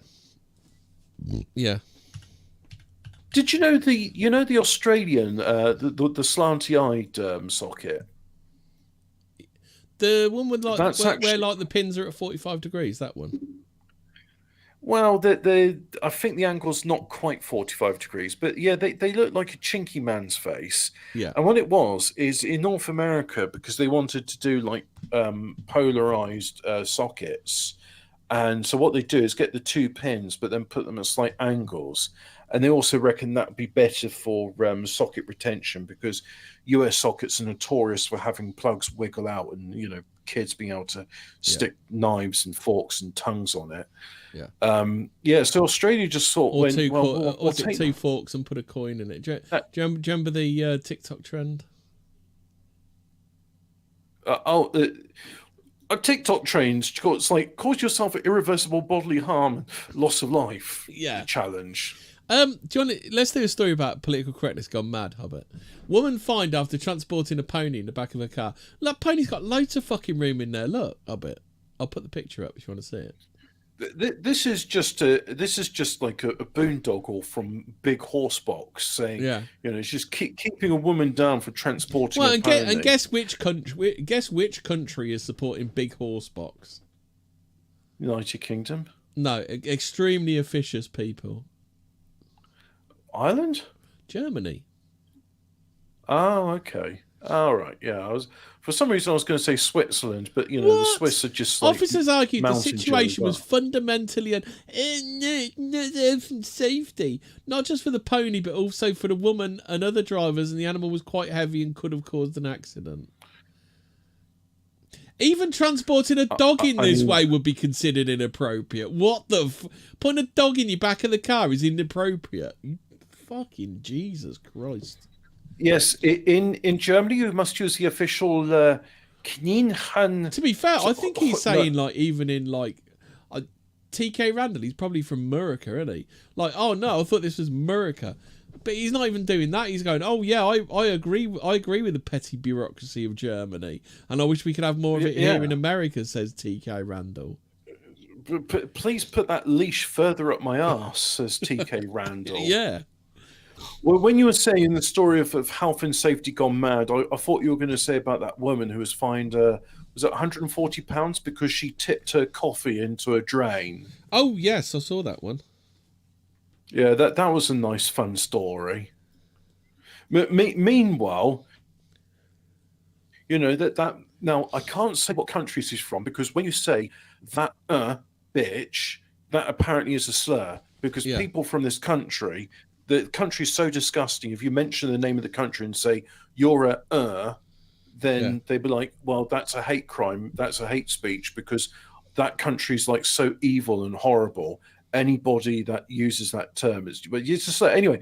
So this bitch, she was in the River Clyde on the bridge in Glasgow, and she's chucking a rubbish out, and then people are saying what are you doing? There's bins either side of this bridge. Why are you chucking your rubbish out there? And she's like, I don't speak English. I don't speak English. Yeah. It's six generations of inbreeding is quite enough. How about this one then? An hour after Alton Towers theme park debuted. Hang on, just a second. We need sensible controls on inbreeding. Yeah. Nobody needs inbreeding of war. We need. Well, I'm just calling for sensible breeding controls. So an hour I'm after. not saying that. I'm not saying that you can't fuck your second cousin twice removed. You're going on now, Hobbit. I know. So have you guessed the country about which you can't say its name of? Did they feature quite heavily in our Twins episode? Go back through the back catalogue. They're also famous for a type of savoury snack which you might call the slur crunch. Yeah. So anyway, an hour after Alton Towers theme park debuted the Toxicator, its new toxic waste theme ride. It had to close it again when a burst pipe flooded the queuing area with raw sewage. Why would you have a raw sewage pipe going through a queuing area for a ride? Because it's really funny. Because you're in India. Signage promising toxic waste and an overhead splash hazard caused the social media post to say bit too literal on the toxic substance. It reopened after an hour following a lightning. I was going to say, I mean, what they're doing here, right? It sounds to me like... Is it art imitating life, imitating art? Is that what it is, Hobbit? Well, to me, it sort of sounds like, hey, guys, look, we've come up with this innovative ride, and it's called the Toxic Sludge Ride. Yeah. And whilst you're going to it, you'll get inundated with toxic sludge. Isn't that really funny? The 4D Toxic Sludge Ride. Yeah. Guys, I never thought when I go to the Toxic Sludge Ride, I'd get covered in toxic sludge. This is disgusting, said what was her name? Was it Lucy Hesketh, the one who was sad about roast potatoes? Laura Hesketh, yeah. Yeah. Oh, when I went to the toxic ride and I got covered in raw sewage, I was disgusted, said Laura Hesketh. It put me right off my roast potatoes. How about this one then? United... Go on then. I wonder what Laura Hesketh is up to these days. Do you think she got the jab? Probably. A United Airlines flight from Los Angeles to Shanghai had to turn around mid-flight and return to San Francisco after it was discovered the pilot had left his passport behind. Bell end. I'm I never actually thought to ask, like, what do pilots do? Like, I assume they go through security and, like, they show them their ID to say, like, I would have thought the airline could have done something about it. Yeah, it's just like, well, look, guys, I'm the pilot. I bring this plane to and from international countries, and look, I've left my passport at home, but if you ring these people up, they'll vouch for me, and I'm definitely who I say I am. Here's my pilot's ID. How about this one then? Speaking of which, did you see the one? It was a flight that was diverted in China recently because there was this overhead locker, and it had this battery pack in it, and the battery pack burst into flames.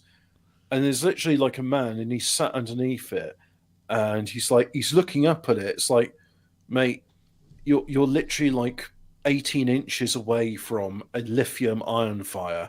When the plastic starts melting onto your face, what do you think's going to happen? Well, I was going to say that's going to start. Yeah. And they're just like, yeah, guys, we're gonna do an emergency landing, and we'll be in the air for another 30 minutes. Oh, okay. Well, hopefully the fire won't cause toxic fucking plastic to start melting down into this guy's face. So 2 men held up a gas station in Denmark, Tennessee, armed with pythons. They were just waving them around and putting them on the counter, said Maya Ravo, who was working at the gas station, adding, "This snake is a weapon, you know." After intimidating Raval and other staff with the reptiles, the 2 men grabbed $400 worth of CBD oil from the counter and made off in a small car. Why? CBD does nothing. Why are you smoking on that CBD? It does nothing. Yeah, but also they think you can stick a place up using pythons, so they ain't the sharpest attacks, are they? Stick them up. No, nobody needs an assault python. The Second Amendment says nothing about assault pythons, does it? No, exactly. All I'm asking for is sensible python controls. Yes.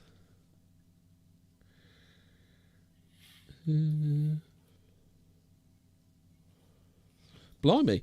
How about this one then? When Storm Dara hit Wales on 5th of December last year, it swept a memorial bench commemorating William Batcock, who died in 2018 off the promenade at Alnwick in Anglesey and out to sea. Batcock's family were unaware of this until his daughter Helen Wharton was contacted on Facebook by Megan O'Gorman, who had found the remains of the bench washed up 75 miles away on the beach at Drigg in Cumbria. Wharton retrieved the wreckage, which she is turning into a garden feature, while Anglesey Council are replacing the bench. How about this one then? Got one more quick one. Walking past a convenience store in Banner Elk, North Carolina, Jerry Hicks found a $20 bill lying on the ground. On a whim, he went into the store and spent it on scratchers and won $1 million. That's kind of like the opposite of the story I read earlier this week, where there was this neighbour, and he goes into a stole, as he called it, and he holds the place up, does an armed robbery.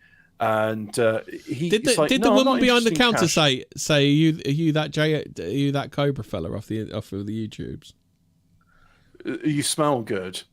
And so he did the armed robbery, right? And he's just like, "Yeah, I want your scratch cards because And then he comes back a few hours later to redeem his winnings from the scratch cards. Do not redeem. He tried to redeem. And he was told not to redeem. Can you imagine it? Imagine his surprise when he got arrested, and it was literally just like, "Oh, but that was some other neighbour.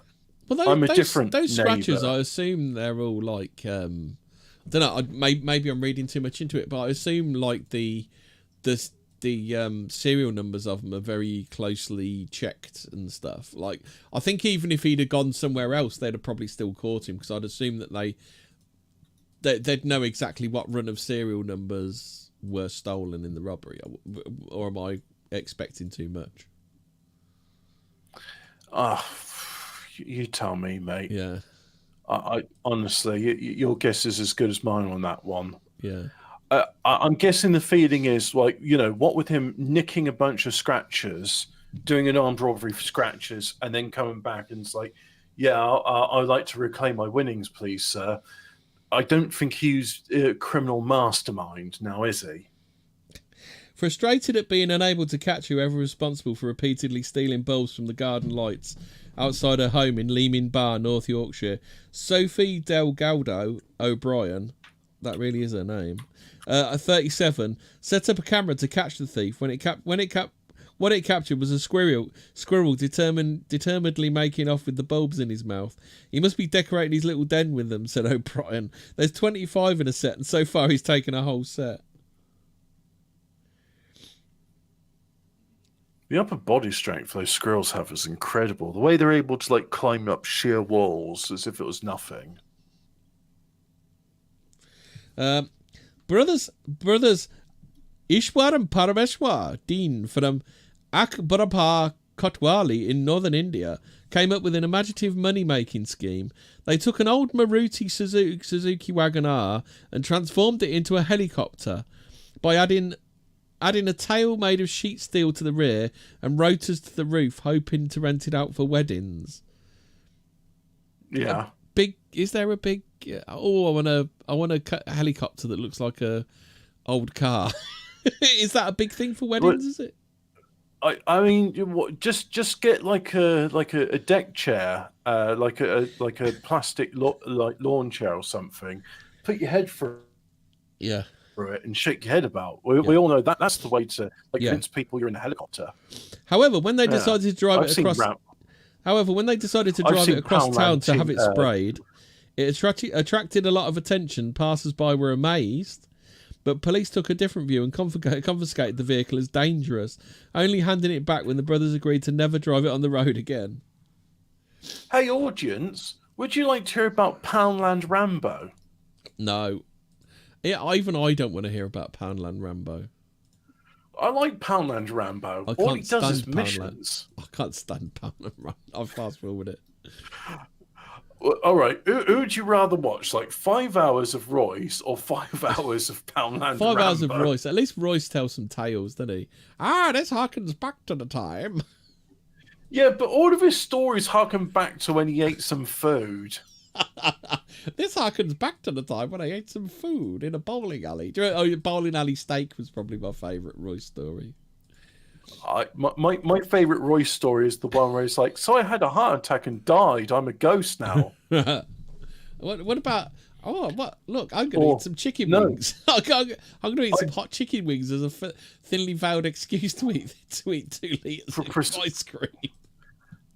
Do you know the funny thing is there's this episode of Trailer Park Boys, right? Randy, there's this mountain lion. It's terrorizing the park. Yeah. And he eats 19 cheeseburgers. Yeah. And Mr. Leahy comes in because Randy's calling for help. And he's and so he looks at it and he sees all the missing cheeseburgers. And he goes, Randy, is this just an elaborate ruse to make up for the excuse that you ate 19 cheeseburgers? It wasn't me, Mr. Leahy. It was the mountain lion.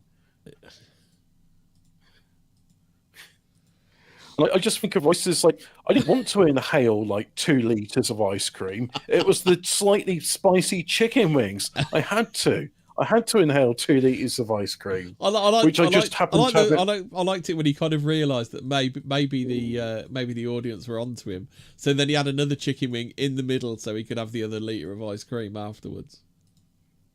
Yeah, it's just look, guys, I just happen to have this tub of ice cream to hand in front of me. Which I got to say, that is a very fat person thing to do. Just to have some standby ice cream. Yeah, well, you never know when you need your emergency 2-litre tub of ice cream, do you? That you have to. I mean, to be honest, the mystery of Royce. Are you using this? Are you using this as an elaborate excuse to eat an entire gallon tub of ice cream? That is more of a mystery than this headline I've got here in front of me. Yeah. Right. So it's by T.K. Randall. Right. Whatever happened to the long-rumored reboot of The X-Files? Well, it's a fucking mystery, TK Randall. We'll never know, will we? Because I'm not reading that article out. I just wanted to read. Yeah, I just saw Ryan Coogler, and then I'm not actually interested in this. I saw, this website, unexplainedmysteries.com, explaining the paranormal and supernatural things, and it's like, okay, all right, let's have a look. What's going on in the world of supernatural paranormal? Do you remember the spy balloon panic in America? Do you remember that? The spy balloons which couldn't be shot down. Yeah, but I just it's like, what's going on in the spooky paranormal world today, TK Randall? Well, there's this show called The X-Files, and it's not getting a next season because there's some Hollywood production issues. And it's not getting a reboot because everyone's run out of money because they keep foisting shit on people that they don't want to watch. Yeah, so this isn't really an unexplained mystery, is it, TK Rental? This is what I would describe as an explained mystery. This is what I could describe as not a mystery. What is the antonym of a mystery, TK Randall? I'll just read the headline for this one. A volcano in Iran has come back to life after 700 years. Maybe rather than coming back to life, it's just been dormant for 700 years. How about that? Could that be it, Hobbit?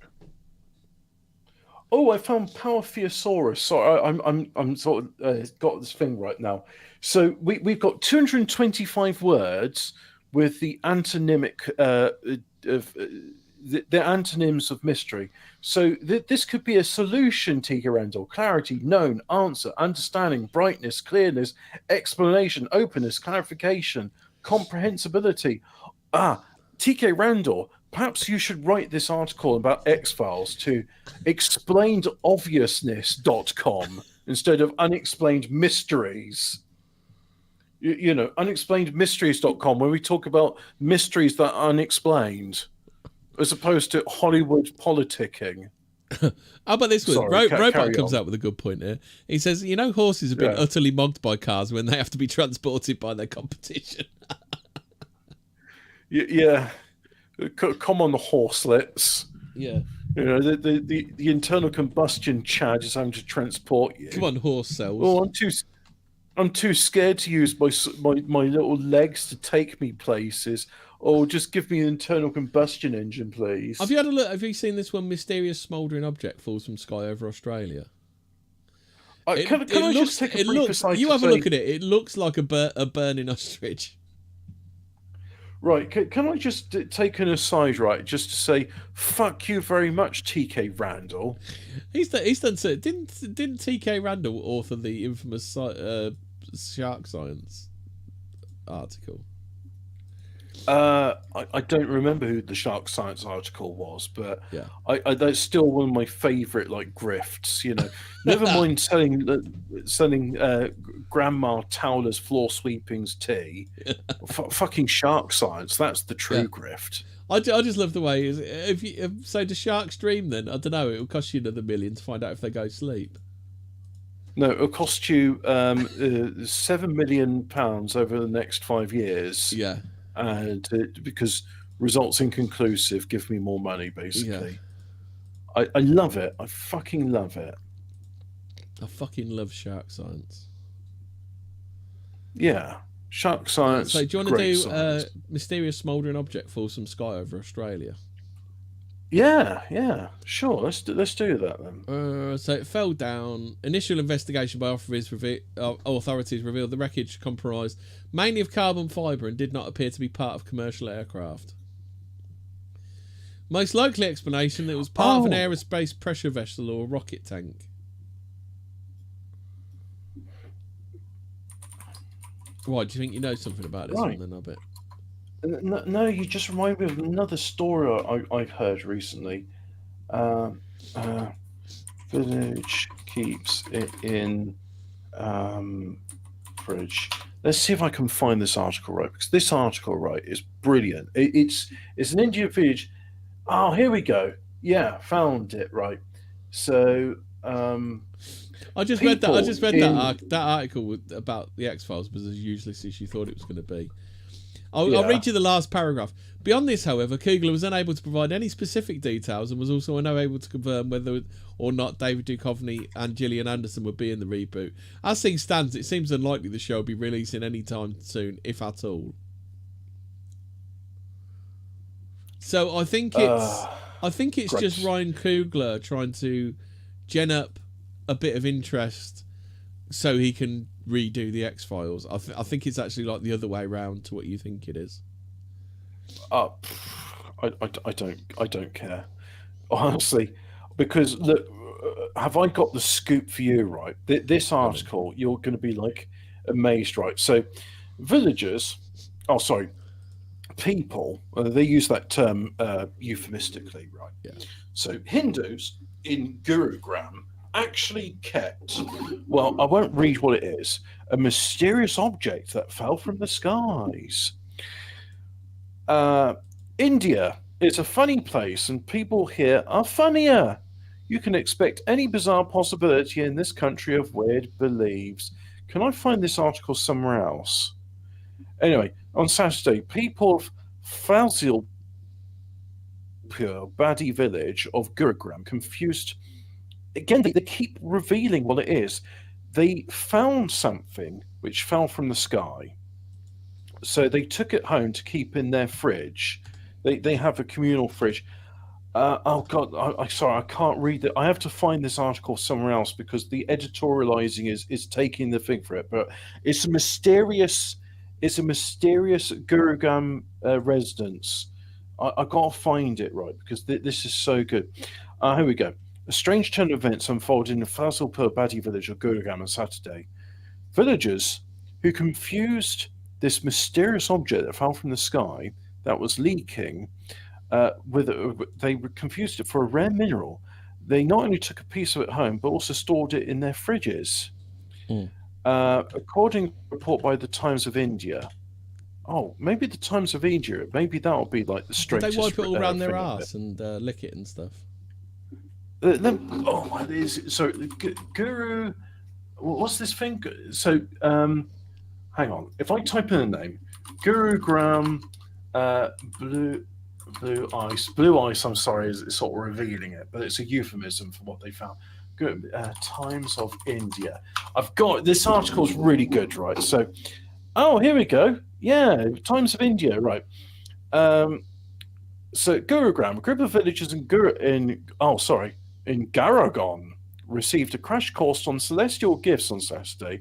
The biggest lesson: don't put them in the fridge. And if the experience were to be ever made into a movie, some of those who witnessed the day-long drama might even suggest the title. I'm not reading it out because Hindu jokes are terrible. The gift had quite literally come out of the blue. Blah, blah, blah, blah, blah, blah, which is not a real name, a farmer in Fazilpur Badi village, was out for his morning ritual to the fields. That means he's going to shit in the fields, which he then, harvests and eats. On Saturday, as the old Git said on Harry Enfield, those workers working in a paddy field, they ain't going to go to the side of the field for a piss, are they? No, exactly. Yeah. So along them, so he said, I saw a very large rock. It crashed into the ground near him and disintegrated. It hit the ground with a big thud. He later recalled. Other villagers present in the vicinity gathered around Rabbajer. Word spread quickly. From the farm to the barns to the alleys, within no time, the entire village was talking about it. People poured into the wheat farm for a look. Among them, some of the more informed ones, hey, did you know it's a wheat farm? It's not a wheat field, it's a wheat farm. A wheat farm? Among them, some of the more informed ones hazarded a guess that this could be a meteor. Yeah. The stone had a white texture and was ice cold with a transparent surface. Is some rare mineral then? A geological treasure. In all the curious discourse, some villagers quietly sneaked a few pieces into their clothes and carried them back away swiftly to their homes, just so they weren't caught napping if posterity proved this to be a priceless celestial object they had ignored. It was cold, so they stowed the pieces in the fridge, assured that was the safest place. Then they returned to their daily business. In the meantime, word reached the administration. To be fair, it probably weren't the dirtiest thing that's been in that fridge. No. which, well, we'll find out later about Blue Ice, which dispatched a team from the Indian Meteorological Department, and National Disaster Management Authority to the village, located in There's a Michael Caine film from the 90s called Blue Ice, and I've never watched it. I just always wondered what it was about. But that was the first time I'd ever heard about Blue Ice. The only intel that came with the discovery was that an iceberg crashed into the wheat field. The experts' team's verdict mounted the curiosity. This was no meteor nor any celestial wonder as seen in a sci-fi movie. This was most likely blue ice, a term used for frozen toilet waste leaking from planes.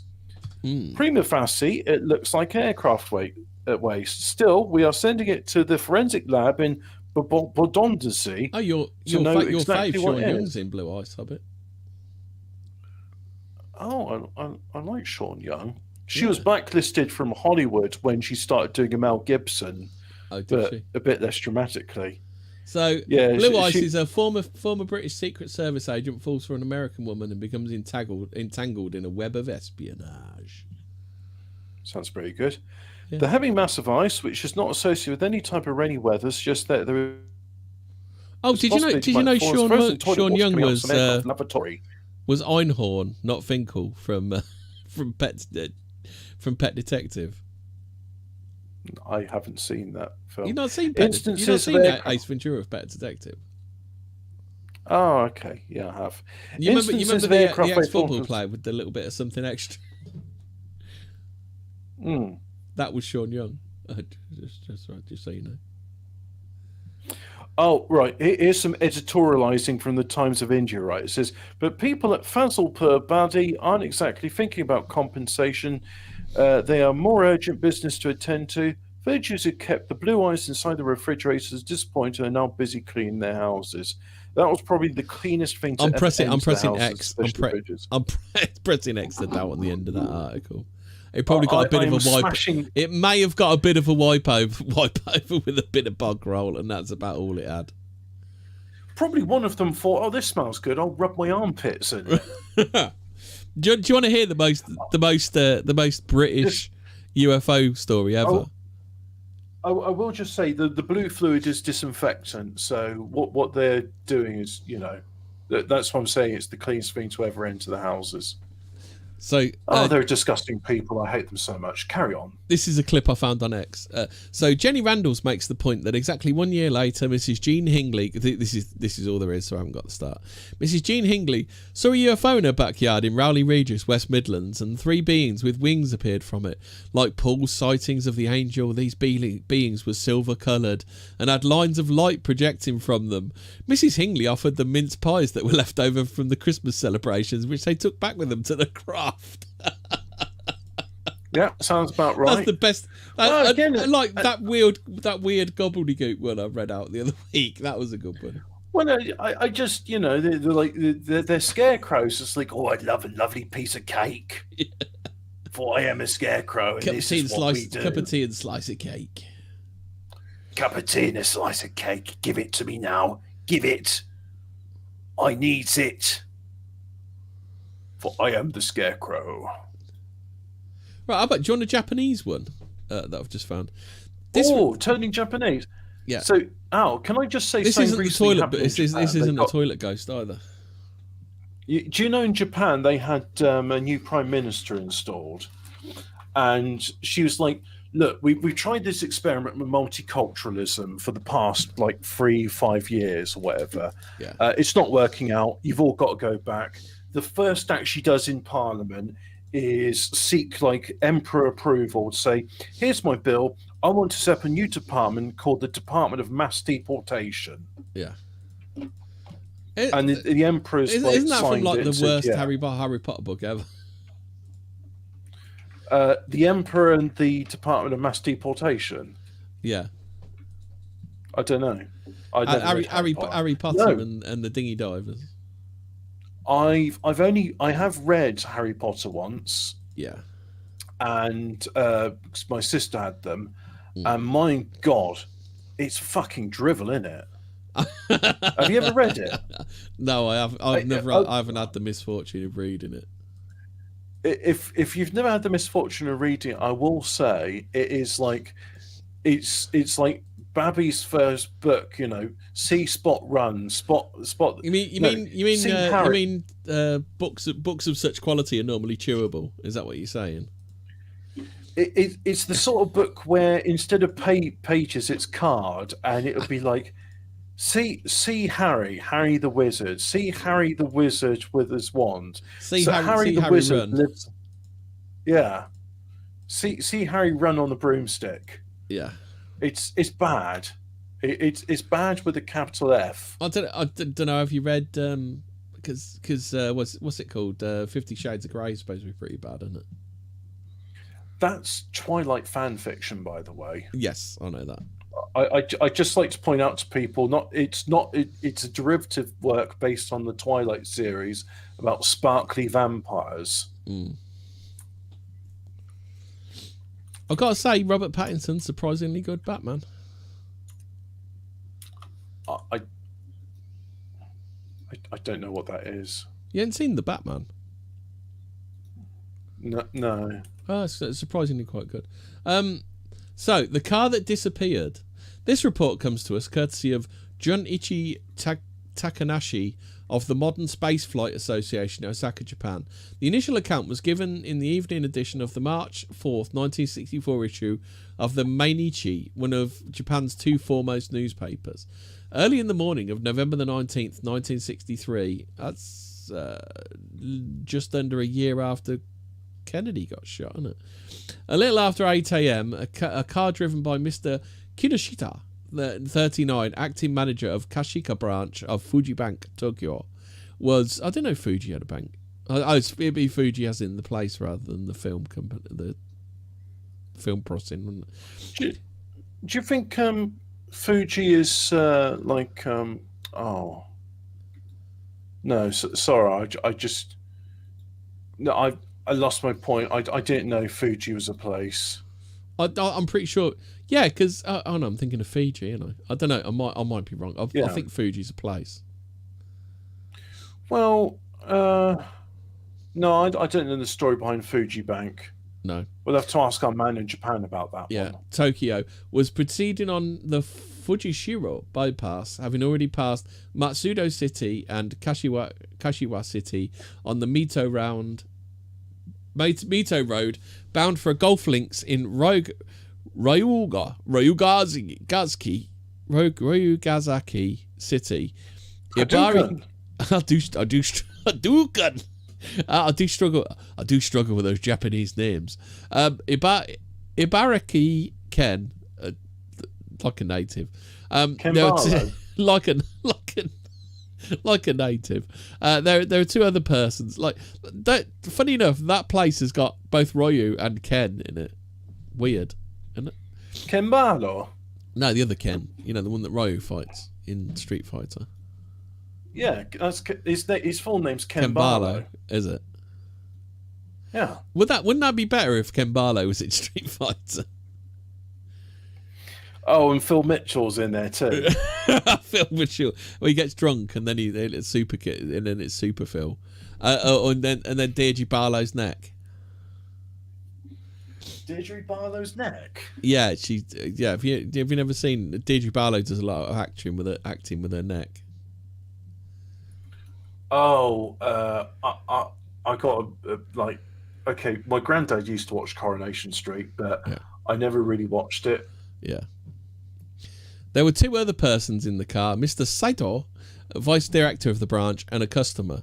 Ever since they had passed Kanamichi, Kashaku, on the same road, they had been aware of another car being driven about 150 metres in front of them. It was a black Toyo Pet New Crown with a Tokyo number. And in the left, I just wanted to do a bit of an aside, right? I'm looking at the Times of India, right?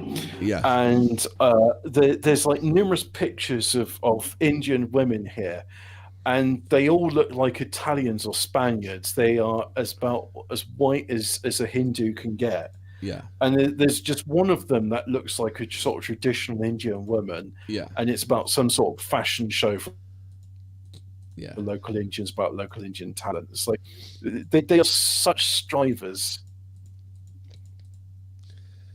So anyway, where was I? So So it was a black Toyo Pet New Crown with a Tokyo number, and in the left back seat, an elderly person was reclining on the cushion reading a newspaper. Reclining on the cushion.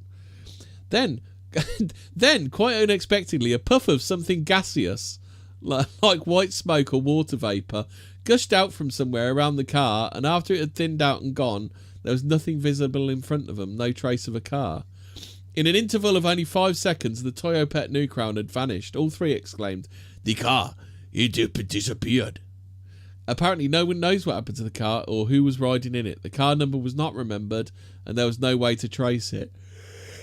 Hallucination has been suggested as an explanation, but all three witnesses deny strongly. That's sad. Yeah. I'm on the Times of India, right? And the headline is, "Does joy feel out of reach? Here's why you should take it seriously," which is actually different to the other one that...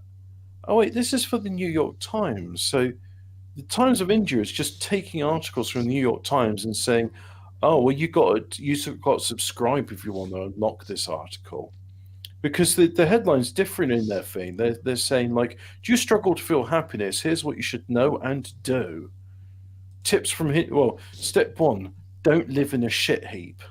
That's probably step number 1 about it.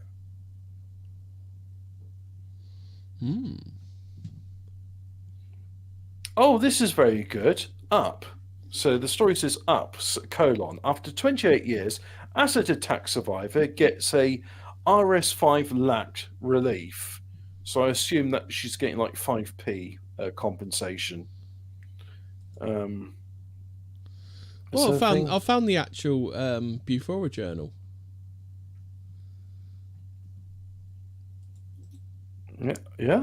Yeah, with Sandown Sam in it.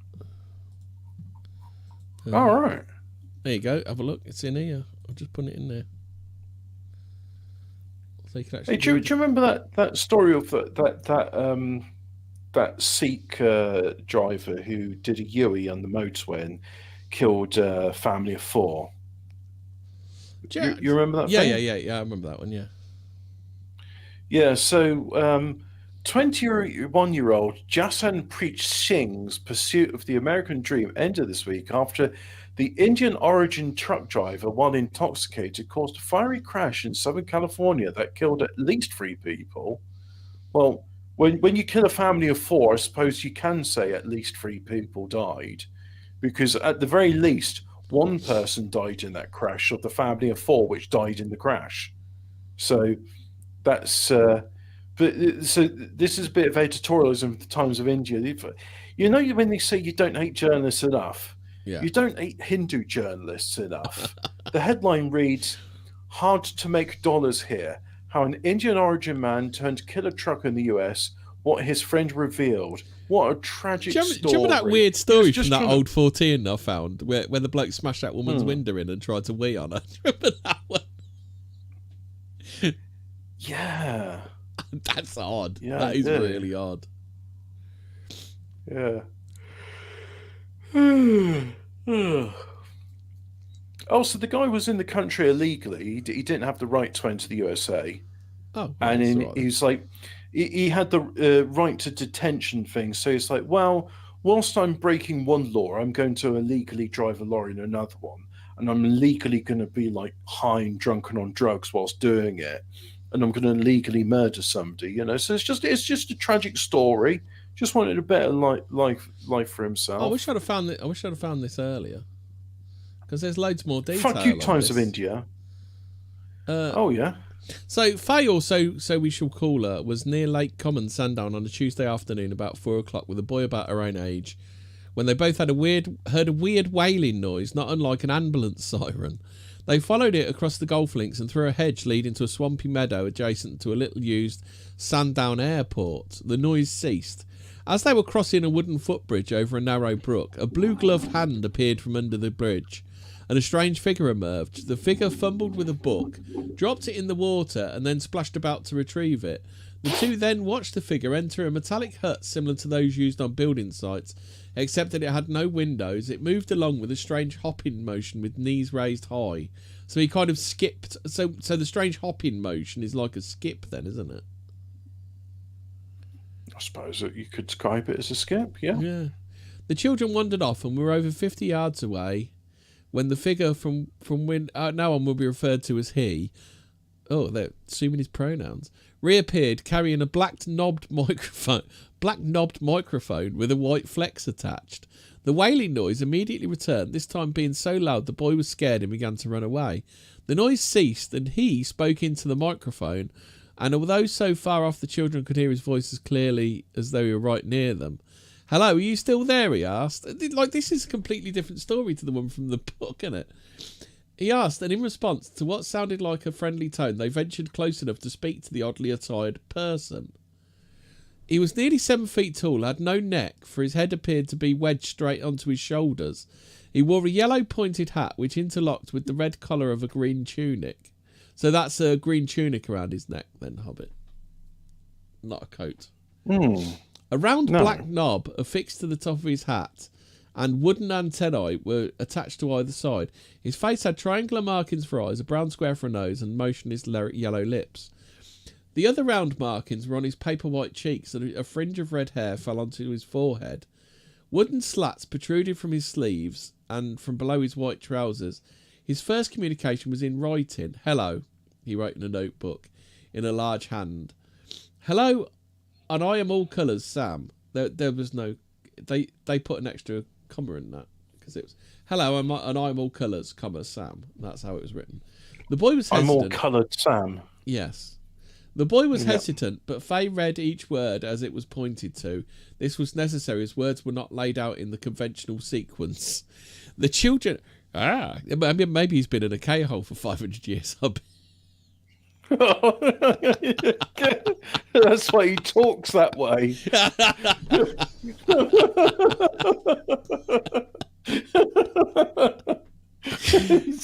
That's screaming.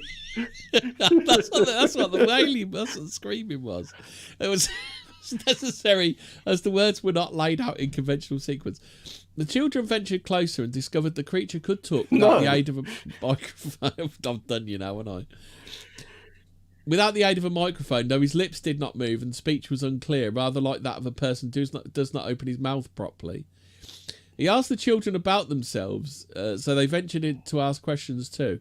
They asked about his clothes, which were all ripped, and he told them he only got one set, so he can only wear those. Because of his strange white features, they asked if he was really a man. The answer was a chuckled no. They also asked if he was a ghost. The vague reply was, "Well, not really, but I am in an odd sort of way." "What are you then?" they continued. But he only obtained the answer, "You know," with no further explanation. He also said he had no name. There were others like him. So how did he get the name fucking Sam then? Master Sam's been in a K-hole for 500 years. Though he drew a rough sketch of one of them, he also confided that he was frightened of people and scared they might hurt him. Apparently, if attacked, he would not fight back. Into his hut. At his invitation, the children crawled through a flap into his hut, which contained 2 levels. The lower had plenty of headroom and was wallpapered in blue-green and covered with a pattern of dials. It also had an electric heater and simple wooden furniture. The upper level was less spacious and the floor was metallic. He told the children that he fed upon berries which he collected in the late afternoon. He didn't say where, but he did indicate that he had a camp on the mainland he could go to. He also said that water from the river could be drunk once he had cleaned it. Once inside the hut, he removed his hat to reveal round white ears and sparse brown hair. Before eating a berry, he performed an odd conjuring trick. He placed the berry in his ear, thrust his head forward, and caused the berry to disappear and reappear at one of his odd eyes. So that's what the trick was. He shoved the berry in his ear and it popped into his eye. Repeating the process, the berry travelled to his mouth. A possible explanation could be that he was wearing some kind of protective mask and analysing the berry to check it wasn't poisonous. Okay, so... And goodbye. The children talked to this strange man being for half an hour or more, and then after saying goodbye, they rushed across the golf links to tell the first man they met that they'd seen a ghost. He merely laughed, but the children were convinced their experience and that the being was either a ghost or someone dressed up. Faye told her father of experience. That's not really much. Okay. At first, he found the story unbelievable, blah, blah, blah. Mr. Wise saw the boy but found him not easy to communicate with, although he did get a statement from him verifying that he'd seen it too. Apart from make-believe, other possibilities included a shared hallucination and a deliberate hoax by someone. There was such an extraordinary amount of detail, however, which included the further point that the creature clearly only had 3 fingers on each blue-gloved hand and three toes on his bare white feet, making a deliberate hoax somewhat difficult, and indeed, why go to all that trouble? Mr. Y tells me that although bizarre, certain elements of the story rang true to him, and he also took account of the possibility of some connection with his own previous experiences. Summing up, he says, I get the impression that Faye was somehow taken into a bubble of alien reality created by this strange personage. He told him that he had just made the hut. Also, Faye told me that while they were talking to this ghost, 2 workmen nearby were repairing a post. They paid no attention to the weird charade, as though they could not see it. So that's that. Yeah. So interesting. Yeah. Yeah. That was spooky. And unlike the story about the X-Files, a real unexplained mystery. Totally unexplained.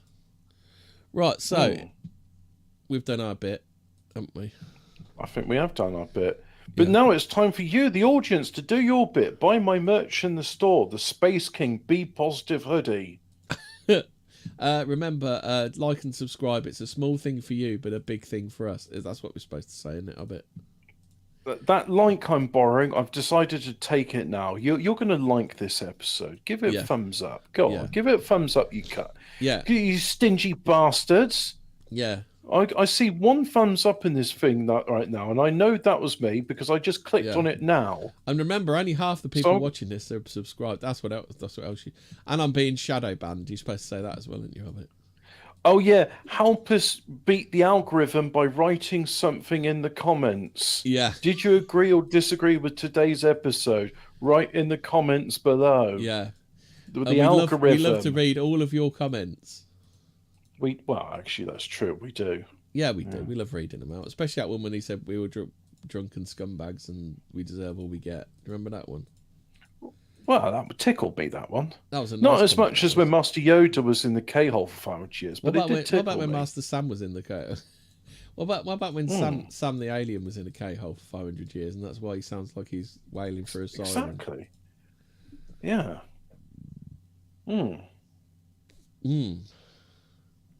Right, so I think it's good night time, isn't it, Hobbit? I would say so. Yeah, nighty night. And stay spooky, and don't talk to any clown people hanging around in the woods.